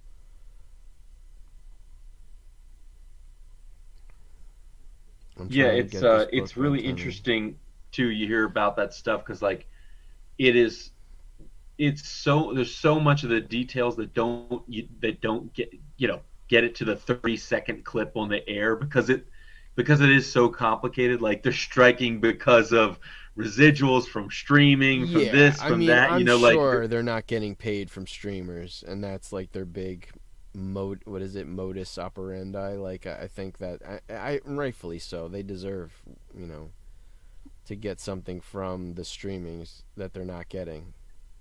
Yeah, they'll figure it out. I just hope it's not long because the last one was so long that it really affected stuff. Yeah, it was like 5 months or something, right? But I will say, night, Michael. I will say that one of the best Office episodes ever came right out of the darkness of the writer's strike, and that was Dinner Party. Do you know that one or no? I'm trying to think. Dinner Parties when Michael and what's her name had everybody over for dinner, and he showed off his little Jan, and he showed off his little mini TV that was on the wall, his plasma. Do you remember that one or no? It's the most cringy episode ever, and it's absolutely brilliant. It is so good. I know. I actually had friends that didn't like The Office because they thought Michael was like too cringe inducing, and it's like that is the character. That's the charm of it. Yeah, you're supposed to be conflicted about what you feel about this man, especially in the first couple seasons. Like he was a douche, and then he started doing some things where he's having girl trouble, and then all the girls in the office are trying to help him out, and then he becomes a little bit more redeemable. Yeah. Anyway, so, I love this book. First appearance. Yeah. I am actually kind of shocked that this book hasn't always been a bit more valuable. It's later. What is it? 41, I think it is. It's later. It is. Yeah. It's like, what is it? It's like, fourth Ramita cover. Yeah. Or something like that. Or third Ramita. It's closer to Kingpin than it is to Green Goblin. I mean, it is later in the series, but Rhino is one of my favorite characters ever. Your brother drew a nice rhino for me for my birthday some time back. I would love if everything's true. They're talking about, it being more comic book accurate. It's not some stupid mech suit or anything like that. So man, that was so disappointing to see Giamatti. I would love to have seen Giamatti turn into the Rhino, and to see him in a big robot suit was, God, that hurt me. Yeah, it was so bad. I was never an Andrew Garfield fan anyway, so it was hard to even get on board with because that was the second Garfield. That was the second one, yeah. Yeah. It was the very first scene. Right? It was the beginning of the movie. Or was it the end of the movie? Oh, now I forgot. I hated it so bad. Yeah, I actually didn't watch those for the longest time, and I actually really loved I shouldn't say I loved all the Tobey Maguire ones. The number 3 it's like half good and then half. That's the thing about 3 is like Cocoa Puffs. Venom is ham-fisted and it's not done well, but when Marco turns into Sandman is one of the coolest scenes in all of the Spider-Man. Like and it's like so sad, and it's like one of the best scenes they've ever done. But then it goes horribly wrong. I don't know. Yeah, I actually like a weird one. I like the appearance of Venom actually in that. Yeah, Venom looks in that good. movie sure. too. But just. I don't know, just wasn't executed the best. And the obviously that's a swing and a miss for Sam Raimi with the whole like well then goth also Tobey Maguire and the Goblin, the Franco dancing, Goblin is like dancing and stuff. Yeah, so yeah, it was all whatever. Yeah, the dancing. Yes. Good stuff. All right, done with we're done with top 10. Was that it? I think so. That's one. Only If you took us an hour and see a half. Amazing Spider-Man 41 in the wild for $1, you should definitely Yeah, pick it up. You picked that up. You picked that bad boy up. I'm gonna negotiate for 50 cents. There you go.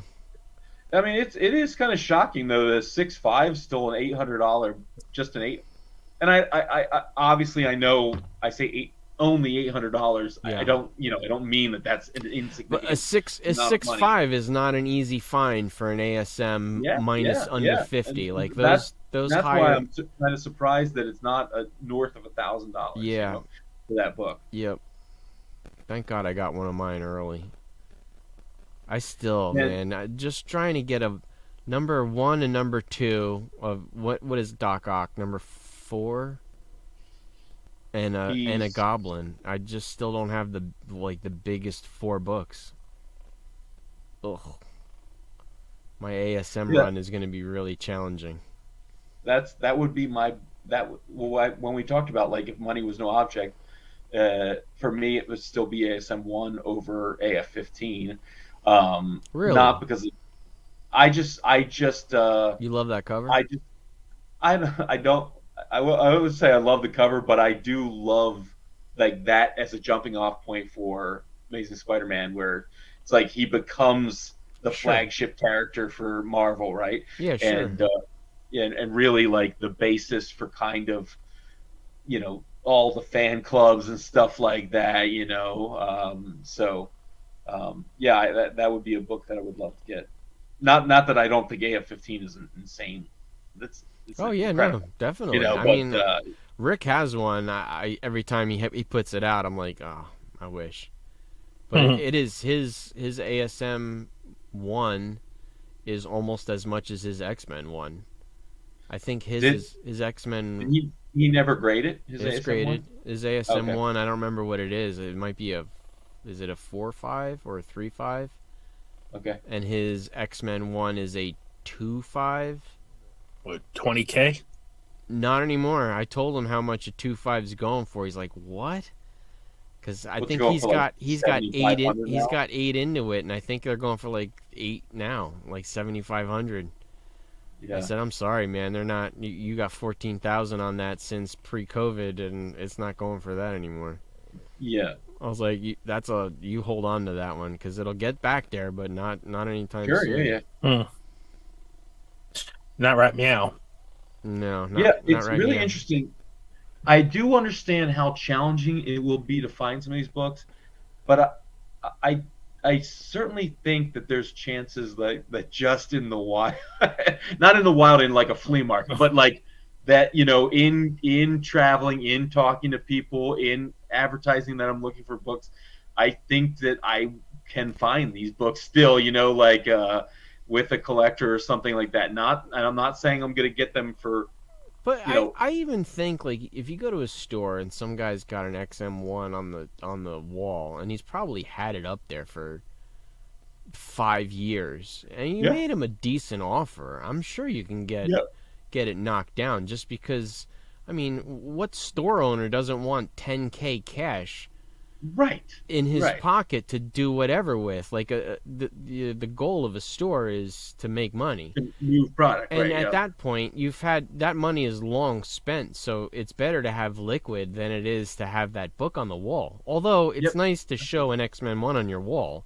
Sure, yeah. 10 grand, even if it's under what you bought it for, is still cash for a store. Sure. Yeah.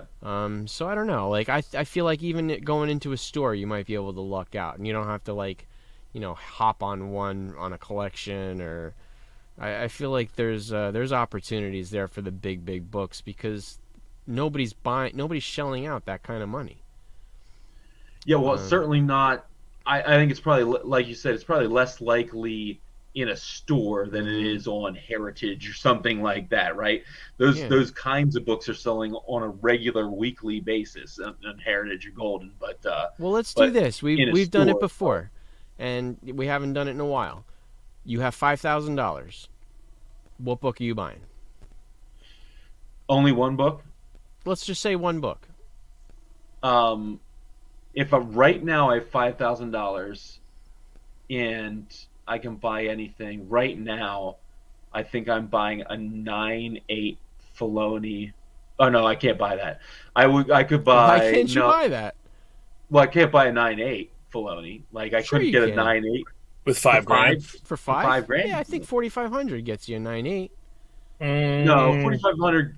You could probably get the Afra 9.8, but you can't get the Filoni 9.8, right? Didn't we? You can get a Clone Wars. You can get a Clone Wars 9.8 for under $5,000.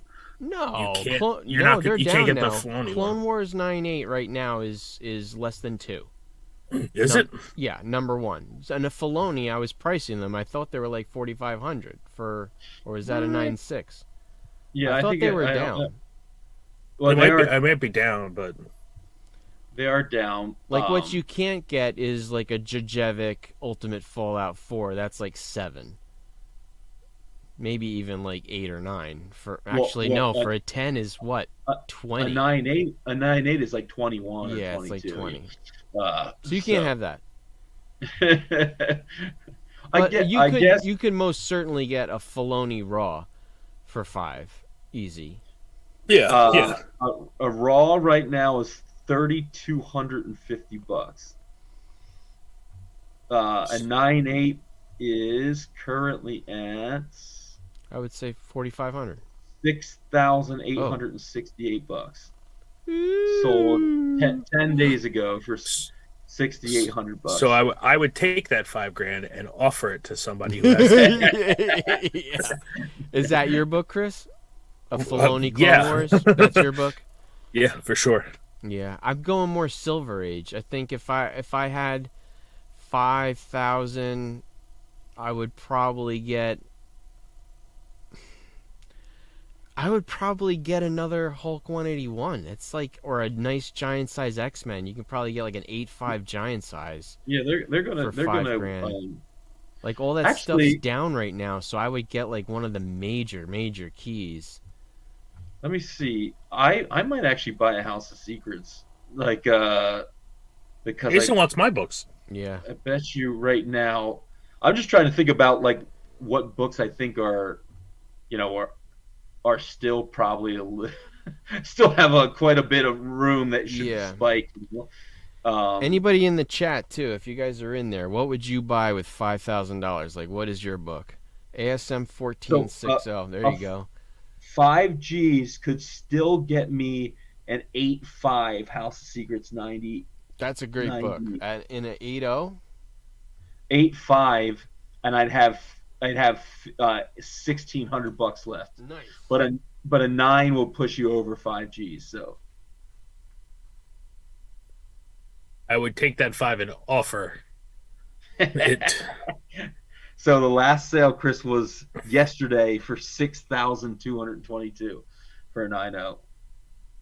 I'd be like, that thing's been sitting on your wall, man. That thing's been sitting on your wall for an hour and a half. Don't you want to get that sweet cheddar? Yeah. Dude, a 9.4 sold 32 days ago for $15,600. Jesus Christ. And a 9.8 has not sold since September of 21, but it sold for 90 Gs in September of 21. But that's the House of Secrets? Yeah. Okay. Yeah, I don't know, because I bet you, given Dolph's parameters, I bet you I can get an ASM1 right now for 5Gs. I don't know what condition I'd get it in, but probably like a 2 maybe. Right. So I guess that would probably have to be really where I'd be if, unless I wanted to consider getting like a 9+ of the Golden Record reprint. Which one? ASM1?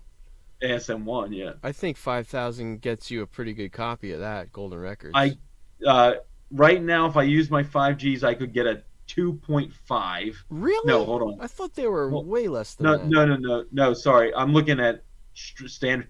If I had $5,000 for a standard ASM1, I could get a 0.5. If I'm lucky, I could get a. Would you do that? I could, yeah. If I'm lucky, I could get a 1 actually.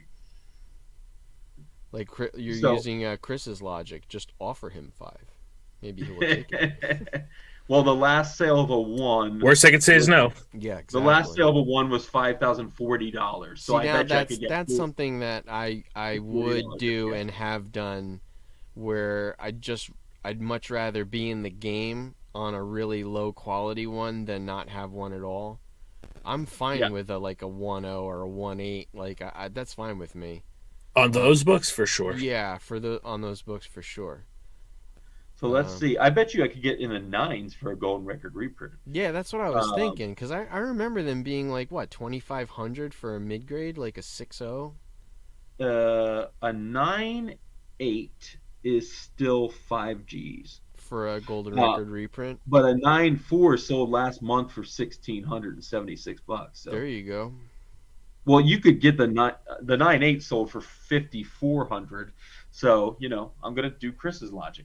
Or maybe I can work off that extra $400 if I have a hard stop at 5,000. I don't even know. For $5,000, can I get like a 9.0 Turtles 1? You mean first print? First print, or is that like Lammy in the 8.5 range? I think you're probably in the 8s, but who knows? Because the Turtles books fell pretty hard. Now they're kind of stabilized again, and I think they're probably gonna bounce back. But so Refaust, using my 5,000, just bought me a giant size X-Men 8.0.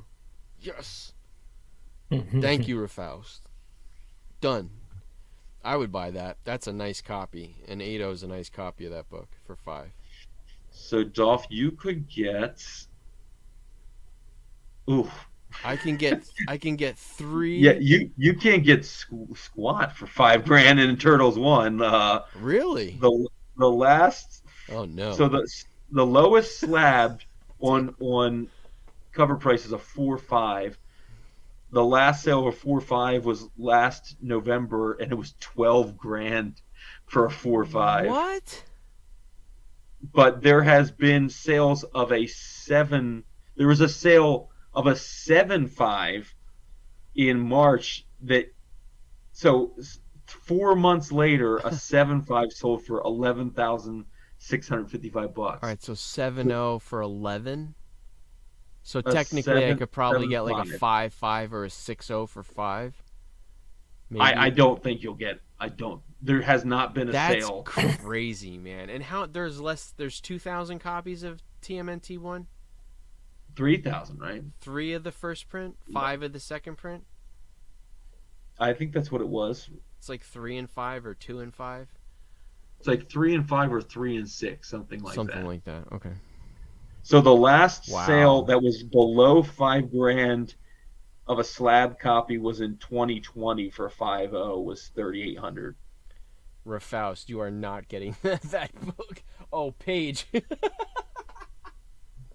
He said Captain America Comics 1 CGC 1 page. So you could just get a page from Captain that America might even 1 be a stretch, right? Yeah. That might be a stretch at 5Gs. That's pretty funny. Because I remember when I was hunting for one sold. Oh, sorry, go ahead. No, I just remember when Amazing Fantasy 15, when I was hunting for them, like you can get individual pages for like 5,000. That's absolutely bonkers. Yeah. This better be a good page. It better be a good page. It wasn't even a good page. I don't even think it had like no Spidey. It was all Peter Parker stuff. Like still like $5,000 a page. That's nuts. The last highest grade Turtles 1 was a 9.6 that sold in March, and it sold for $54,000 still. God damn, man. That book goes for that much now. That's crazy. The last 9.8 was in November of last year for $156,000. But the highest sale 9.8 in September 21 was $245,000. From a book from '84. I can't. Yeah. but those low. You probably had a wicked crossover on the playground in '84. I mean, I don't even know if, like, let's say I had an opportunity. If I had $100K, I wouldn't buy a TMNT one. I'd be buying something else. Yeah. Like $100K might get me like Superman 1 and a 0.5. See, this is a hard game for me because like I would want to try and separate. I would want to try and be like, okay, well, can I get a really clean book for 2 Gs and then like 7 really nice books that are, or 6 really nice books, $500 a pop. I'm also a little unsure of your PC. Like I'm clear on what Jimmy collects and what Chris collects, but other than you like working on your ASM run, like what is your PC? Like do you have any, like I know you have your 48. That's a PC book. Yep. So his Doom covers. His Doom. Yep. I'm doing Doom covers. I'm doing ASM, like really 200 to 400 realistically, and then every time that I've found them outside of that, like but all those the sub are just 100. Those are just runs. Like what are your like as far as like big boy books? Like do you have goals for big boy books or like consolidating books into one of those books, and what would that book be for you? Interesting. I think if I had to have like a book that I loved, I think it would be ASM 1. So like I think if there you was had the opportunity to sell everything for an ASM 1, there's a scenario where it's like you need to turn these things into this thing. But still, as I'm building this as a business, which is still just a fledgling kind of a thing, like I have to consider moving stuff, right. stuff. And that's kind of like, because you've attacked this as a business. Yeah. It's not really PC friendly. You have to rotate stock in order to buy more stock, and you're not really PCing anything because the goal is to churn and burn.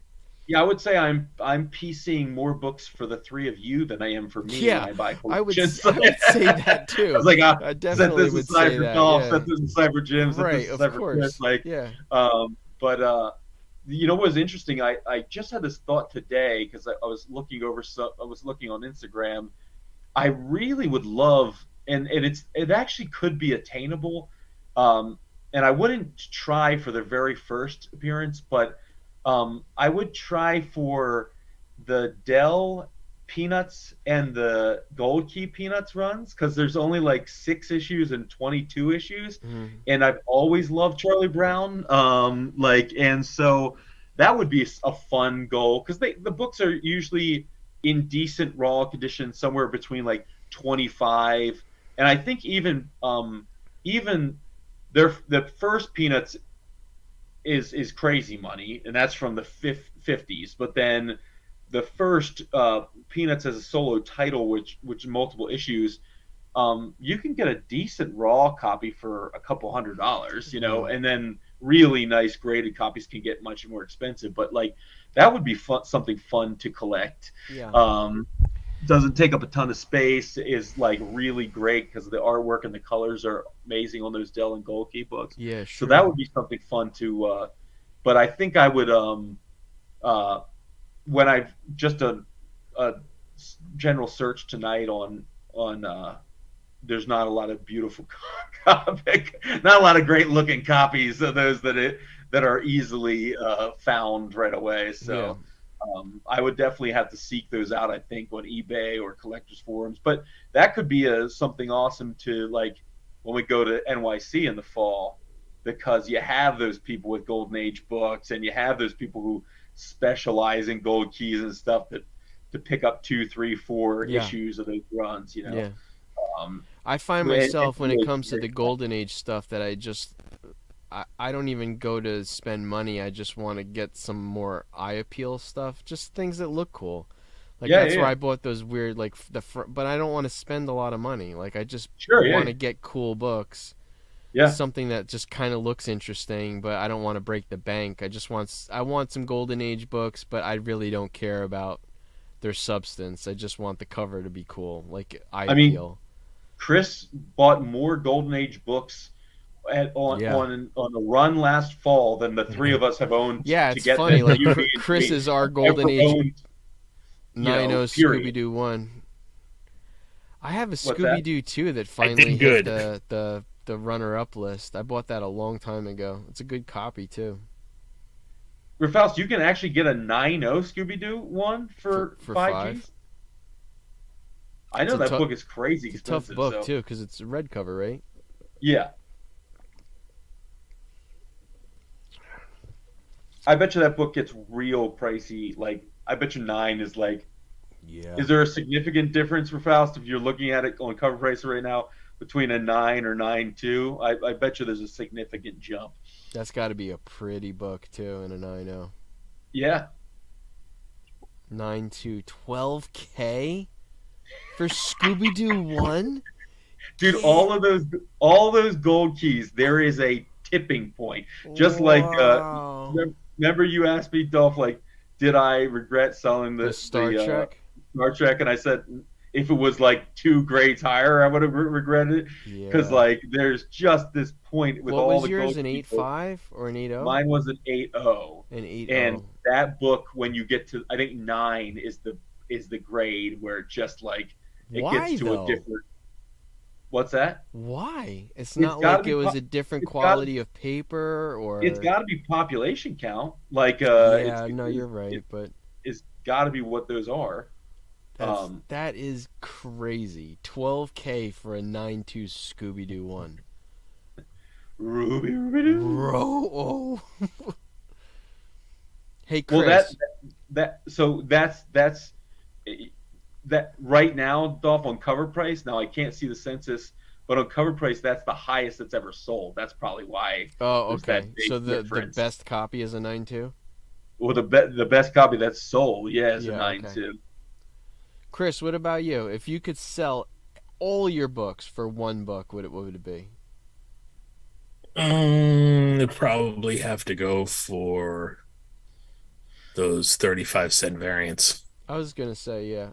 If I were you and you could sell all of them for like a 2.0 35-cent Star Wars 1, you'd probably do that in a second. Yeah. Everything else is and that's the thing. Everything else is just so much more attainable. Is looking just at not at price, but at rarity. Yeah, I was just gonna say that too. Something that's so rare that you can't. But if I was if I was gonna have the opportunity to sell everything and find a number 1, 2, or 3 at this point, I got that 4 on a fluke. Mm-hmm. And it was a 5.0. I was like, I'll take it. The 35-cent variants only run through 4. Yes, it's 4 and that's it, right? The first 4 and that's it. And if you could be really happy with just one book, how satisfying would that be? Because it's totally satisfying. When you have like 5,000 books, right? You're like, ooh, let me look at this one. Yeah. Then let me look at this one, right? But like, if you really just want to consolidate for one, like truly satisfying. A really like beautiful like display case or something in a room in your house. If I could turn everything in this basement into like a 2.0 Action 1, I would do that in a second. Just like pull up the U-Haul, I'll load it for you, and you just give me one book, and that's it. I would be so happy with that. Like that's like Grail goals. Like sure, yeah. Like just to sell a lot of this stuff to get into those like golden age keys that I haven't even gotten in that section. Like that's like first Wonder Woman, first Aquaman, first like Green Lantern. Like that stuff's so unattainable right now. It's like you're talking about in the hundreds of thousands of dollars. Yeah. To even like sniff that stuff. Yeah, right. Or freaking millions, right? Where right. Relatively quick.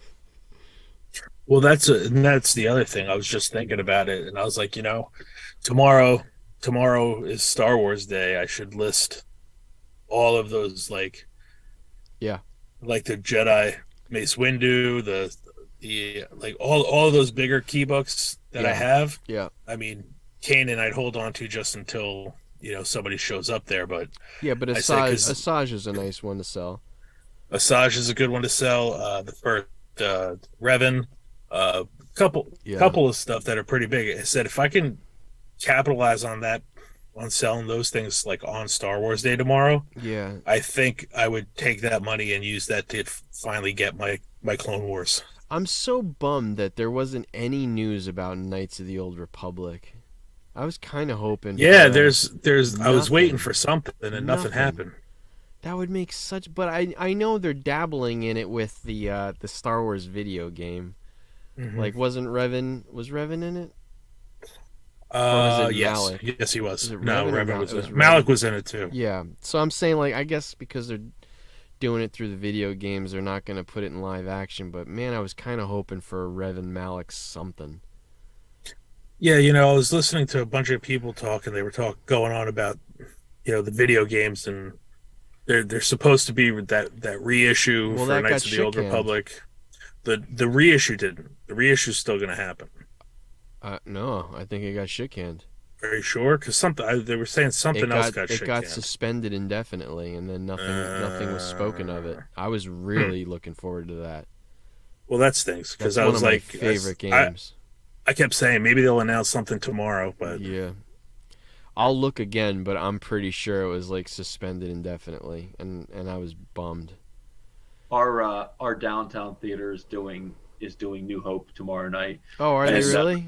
Yeah, I actually like I kind of like intimated to Beth as like, oh, it'd be pretty cool to take Griff to this, but like you'd have to pick Luz up from volleyball, and she didn't seem to take the bait right away. But maybe I'll dangle that carrot again tomorrow, because I think it would be really fun to take him to the theater to see it. I've never seen. I know Jimmy went in. I guess Jimmy probably went in '98 when they did the re-releases. The re-release. I didn't go. I think he and Aaron probably went back then. Maybe Bob went with him too, but I didn't go. I remember because I would have just been starting my freshman year of college at that point in time. I'm not sure I saw the re-releases in the theater. I don't remember if I did or not. I saw all the prequels. Because they would have had the extra. Yeah, all the CGI all the CGI crap. Yeah. I love how Spielberg says he now regrets changing E.T. from the shotguns to the walkie-talkies. Mm-hmm. It was such a bad move. What'd you think of the new Dune trailer? I did not look at the new Dune trailer.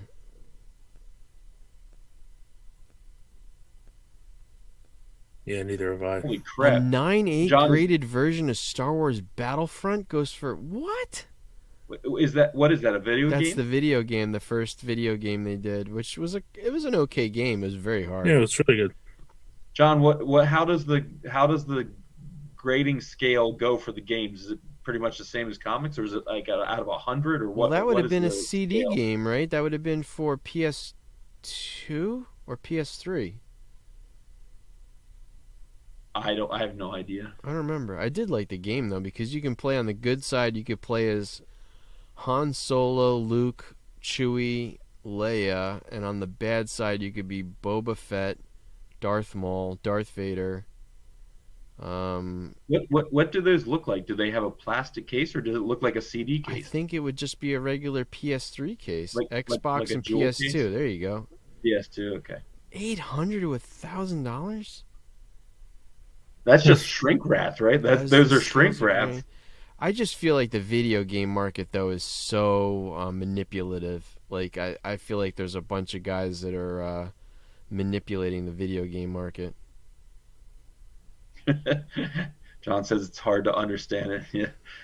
Yeah, I mean, because what is it? It's a shrink-wrapped plastic case, like a DVD case. So unless the shrink wrapping is no good, it's one big plastic box. It's kind of ugly. The graded boxes. Oh yeah, right. Yeah. When we were doing mail call, I forgot to tell you guys I took Griff to a proper toy show. On Sunday. Oh yeah. Well, that's where you got the California raisins, or no? No. He got a great haul. He got a OG Wampa. I did see that. I love the Wampa. He got a couple Star Wars guys, 4 or 5 GI Joes, a weird alien thing from a video game series, and yeah, he got a bunch. He got a bunch of stuff. It was a good haul. Nice. For sure. But it was cool. I mean, when we walked in, the first stand that you saw was like wall to wall, like the aircraft carrier still in its box. Like, oh my god, like it's amazing. You know what I saw that I actually see the aircraft carrier more often. Do you guys remember the spaceship station, like the yes, the big shuttle? Yeah, it was not like, in its box. It was big and flat. It wasn't in its box, but it was shocking to me. It's huge. You know, like sometimes you're like, oh, I remember that when I was a kid. It was enormous, and then you see it as an adult. You're like, man, it's not that big. Right. That spaceship is flipping enormous. It's like huge. I couldn't. I feel like believe it how fit big that 20, thing actually was. Yeah, I feel like it fit 20 GI Joes in it. It's like this big. Yeah. And then it came in like this. It came in like this space station thing. Yeah. It must have been like 2.5 feet tall by at least 3 feet long. It was flipping humongous. So is the flag. When you see the flag, you're like, it's that's 6 feet long. Stupid. It's stupid big. Plus, it came with the F-15.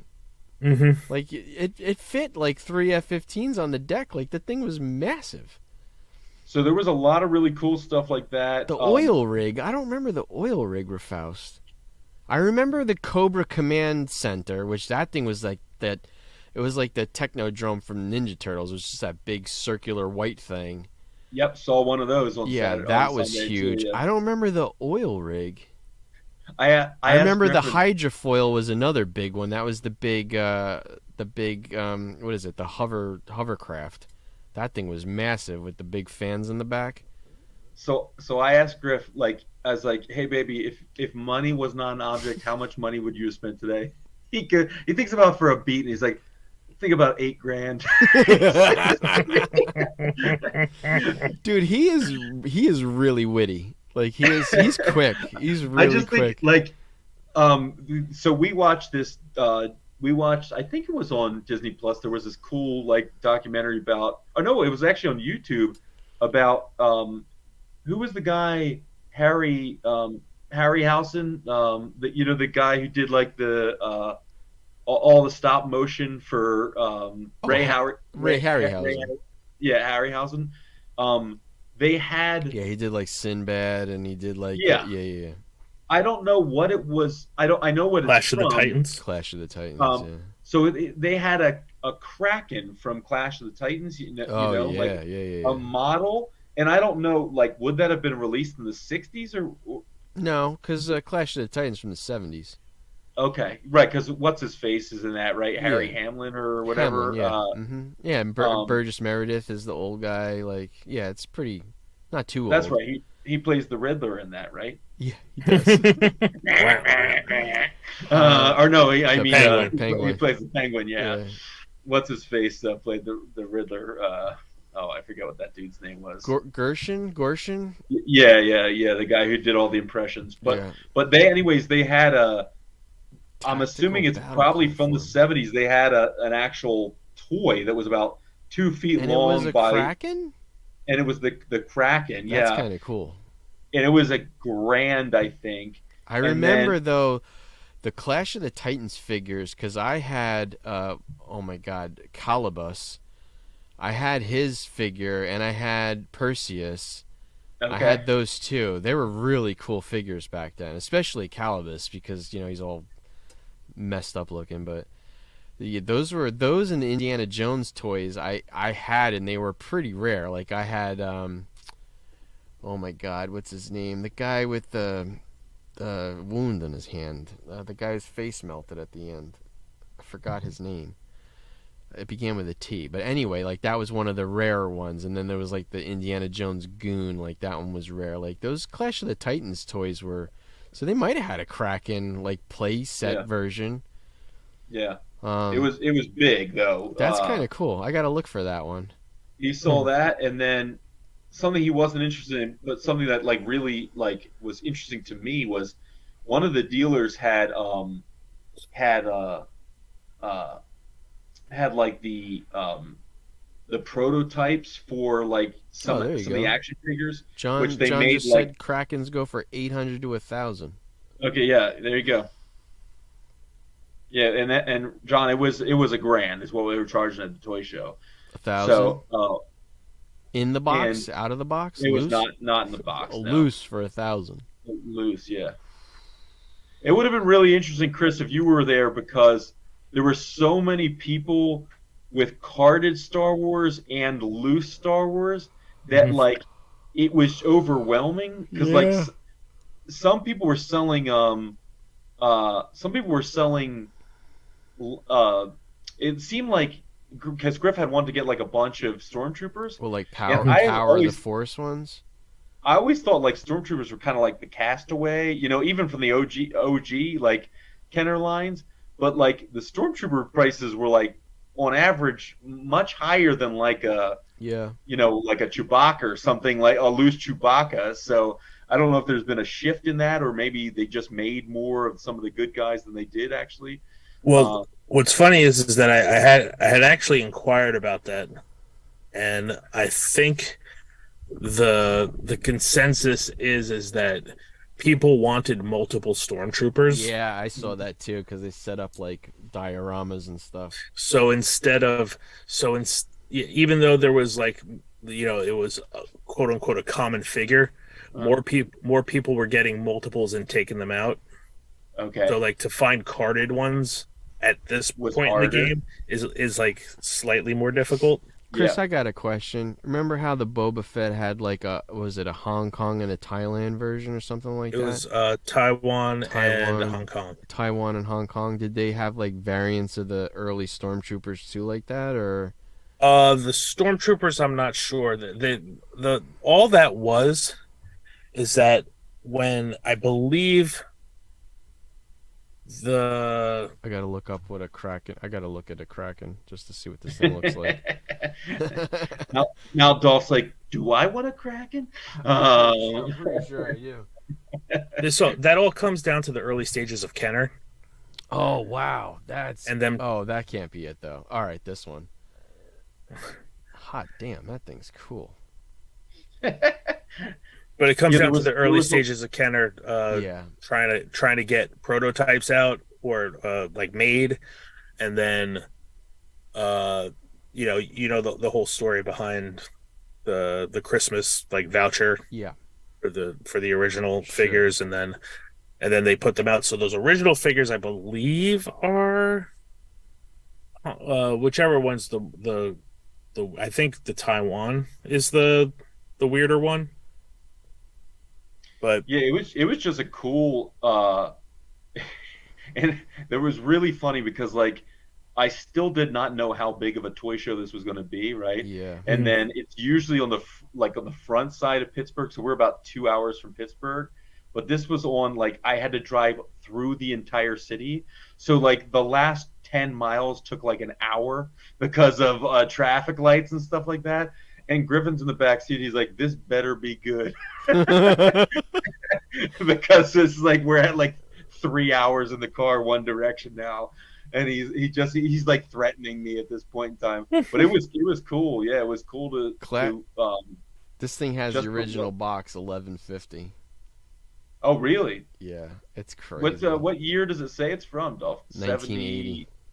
80, okay. Yeah, I was gonna say Clash of the Titans was either 78 or 79, something like that. Yeah, because I mean, this dude is a guy that we know from like watching TV, right? So he can't be that old, right? This guy's selling. It's just like if you got a figure that clamshells and you screw them in. This is just his back, no screws. $125 just for the back clamshell with no screws. That's how much crazy. The training ball from the original Millennium Falcon toy goes for. Yeah, you said that, and I looked. It was crazy amount of money with the original string. I found one for $125, and I'm kicking myself for not buying it. The 1979 Mattel Rodan, I remember that one too. A friend of mine collects Godzilla. Oh wow, it was made by Mattel though? I didn't know it was. Yeah, I thought it would have been not Toho. Like Yeah, I know. Yeah. What's the name of their toy division? Oh my God. Yeah, I know. Still, another one of my biggest regrets is It's like passing up it's those. like Toyo or something like. Yeah. Isn't that what it's called? So the Shogun Warriors. I went to that show in Wayne, the Wayne Toy Show, and some old lady had 4 of the Shogun Warriors, and she wanted 175 a piece. And man, do I kick myself in the ass for not buying those. Those are the big ones, the tall ones. Yeah. The Gundam looking ones, the Shogun Warriors. Oh my God, I should have bought them. I'm so pissed. See, I really think you, Jim, and Chris could have spent so much time at this because I love a good toy show. and the greatest part was like it was in a sports complex, right? Yeah. On the AstroTurf, so it was like you were walking on a sponge the whole time. You weren't walking on concrete. Cool. So like, I found myself not, my knees not hurting nearly as much as if I was standing on concrete the whole time. Yeah, I gotta see when the Wayne Toy Show is. Chris, you haven't done that show since you did it the one time with your son, right? I did that show like 4 times. Did you? And it's just that though? It's I haven't done it recently. I think Jeff has, my friend Jeff. Yeah, he was the guy next to you, right? Yeah. He's the one who had the He-Man cells. Mm-hmm. But I kind of got burnt out on them just because they kept coincide. The only ones that I was getting into were the ones that coincided with bigger toy shows. Yeah. So you'd have you sold all your stock and you really haven't replenished it either, right? No, I haven't replenished. Yeah, that's what I mean. Like you sold your McFarlanes and you sold some Star Wars stuff, and if there's nothing to replace it, then you're just kind of like your stock is dwindling. I did replenish it a little bit. Yeah, I do have a lot of from Power of the Force on, like the Blue Saga and going into like the prequel stuff. The smaller, the 3 3/4. Yeah. But yeah. But I don't know what I'm trying to sell them, but I don't know what form I want to use. Yeah. It would be fun. I think there's some really big toy shows that they do in Oaks. So which for you guys is only like an hour and 15 minutes to get to Oaks. What is Oaks? Is that Pennsylvania? Yeah, so it's like Oaks is like where Jimmy and I grew up. It's in between King of Prussia and like where we grew up. And it's a toy show or so Oaks is like the Philadelphia convention, I'm sorry, what is it called? The Greater Philadelphia Expo Center is in Oaks. Okay. So just is about 30 miles outside the city. Gotcha. And they do huge things there. I think that is it called ZoloCon? ZoloCon. Yeah, I've been there a couple times. That would be fun. I mean, for me, it's like 3 hours, but it's only like 5 minutes from our mom's. So it would be a fun thing to try. Chris, ZoloCon's pretty huge too, right? It's enormous. And they set up like the old school arcade and stuff like that at ZoloCon? The last time they had it, I think they did something like that. The times before that, I didn't go, or the times before that I didn't go last year. So I know it just keeps getting bigger and bigger every year. And that's primarily toys, right? That's literally all it is. Yeah. Yeah, so that would be something fun. We did find comics there at a couple booths, but for the most part, it's toys. So, that was something I wanted to tell you guys. So when we walked in to the toy show, there was a guy who had like certainly higher end toys.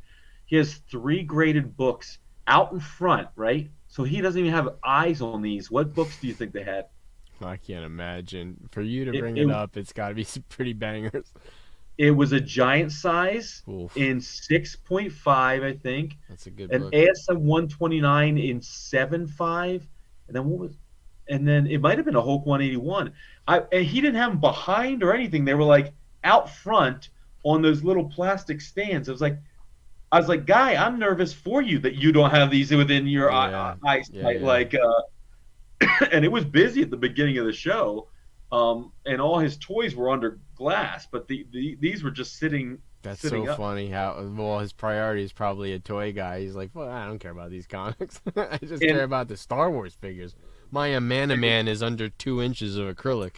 Yeah. I did see some really like graded and still card and sealed like freaking like Thundercats and stuff, and I know some of those Thundercats. Yeah, Rick has had some come through and carded some Thundercats. He's had over $500-$600. Even some of the He-Man he had, which were like series 2 and 3. He had what was the He-Man Faker guy? Is his name Faker? Yeah, Faker. Faker. He had one of him carded. He wanted like $900 for. Yeah, I forget. There's one of the Thundercats carded that goes for like $2,600 or something crazy like is that. There like, rare, I can't remember. Is there a rare Thundercat? I guess.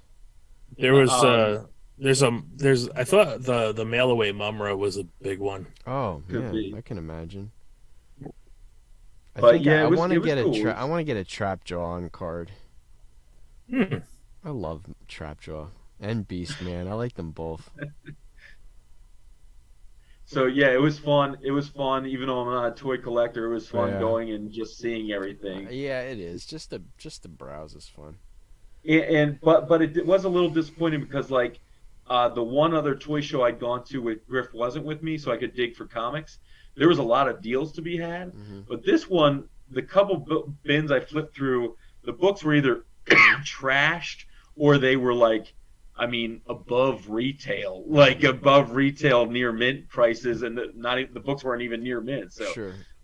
It was interesting. It was an interesting pricing scheme, I should say. All right, boys. But anywho, yeah, the chat tonight was fantastic. Great chat. Great conversation. Everybody's blowing up, We've had some really good conversations the last few weeks. Yeah, I think we should take 2 weeks off in between each one, and then we'll have better. Oh no, Rafaus, that sucks. I love that mail away masked Cobra Commander too. That was one of my favorite figures. Their house was broken into when he was young, and that's they the one with the cloth Commander. mask, right?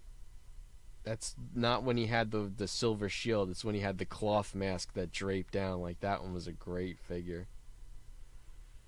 See, I had my mail away Refrigerator Perry and my mail away Sergeant Slaughter. And then what was the big Star Wars mail away that I had? Oh, it was the Emperor. That was a mail away. And there was another mail away. Was it Lars? Oh, it was Anakin. Anakin, right? Anakin. Ghost Anakin. Ghost Anakin. You know what was the funniest thing about, like, there was a lot of like $3 and $5 bins that Griff could dig through. Yeah. And I just kept telling him, I was like, you got to make sure the crotch is there on all the GI Joes. Yeah. The stupid crotch always broke, and then you really couldn't stand them up or do much of anything with them because that piece the two legs would just pop out front. Much as like in real life is very important for crotch protection, repopulating the species. Yeah. So. But yeah, it was fun, and it'd be great if we could all convene at one of these times. Maybe we could do try and do a weekend where we can go to the Frazetta Museum and hit up a toy show on the same weekend or something like that, because all that stuff's pretty close. Yeah. Oh yeah, definitely. Where's Frazetta? It's in Pennsylvania, right? Yeah, it's in Pennsylvania. I know Jimmy had wanted to take a ride out there for a while now.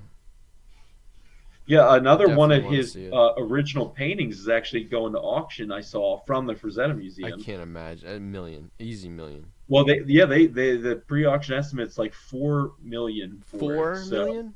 Yeah. Not surprising though. It's like a Bob Ross original.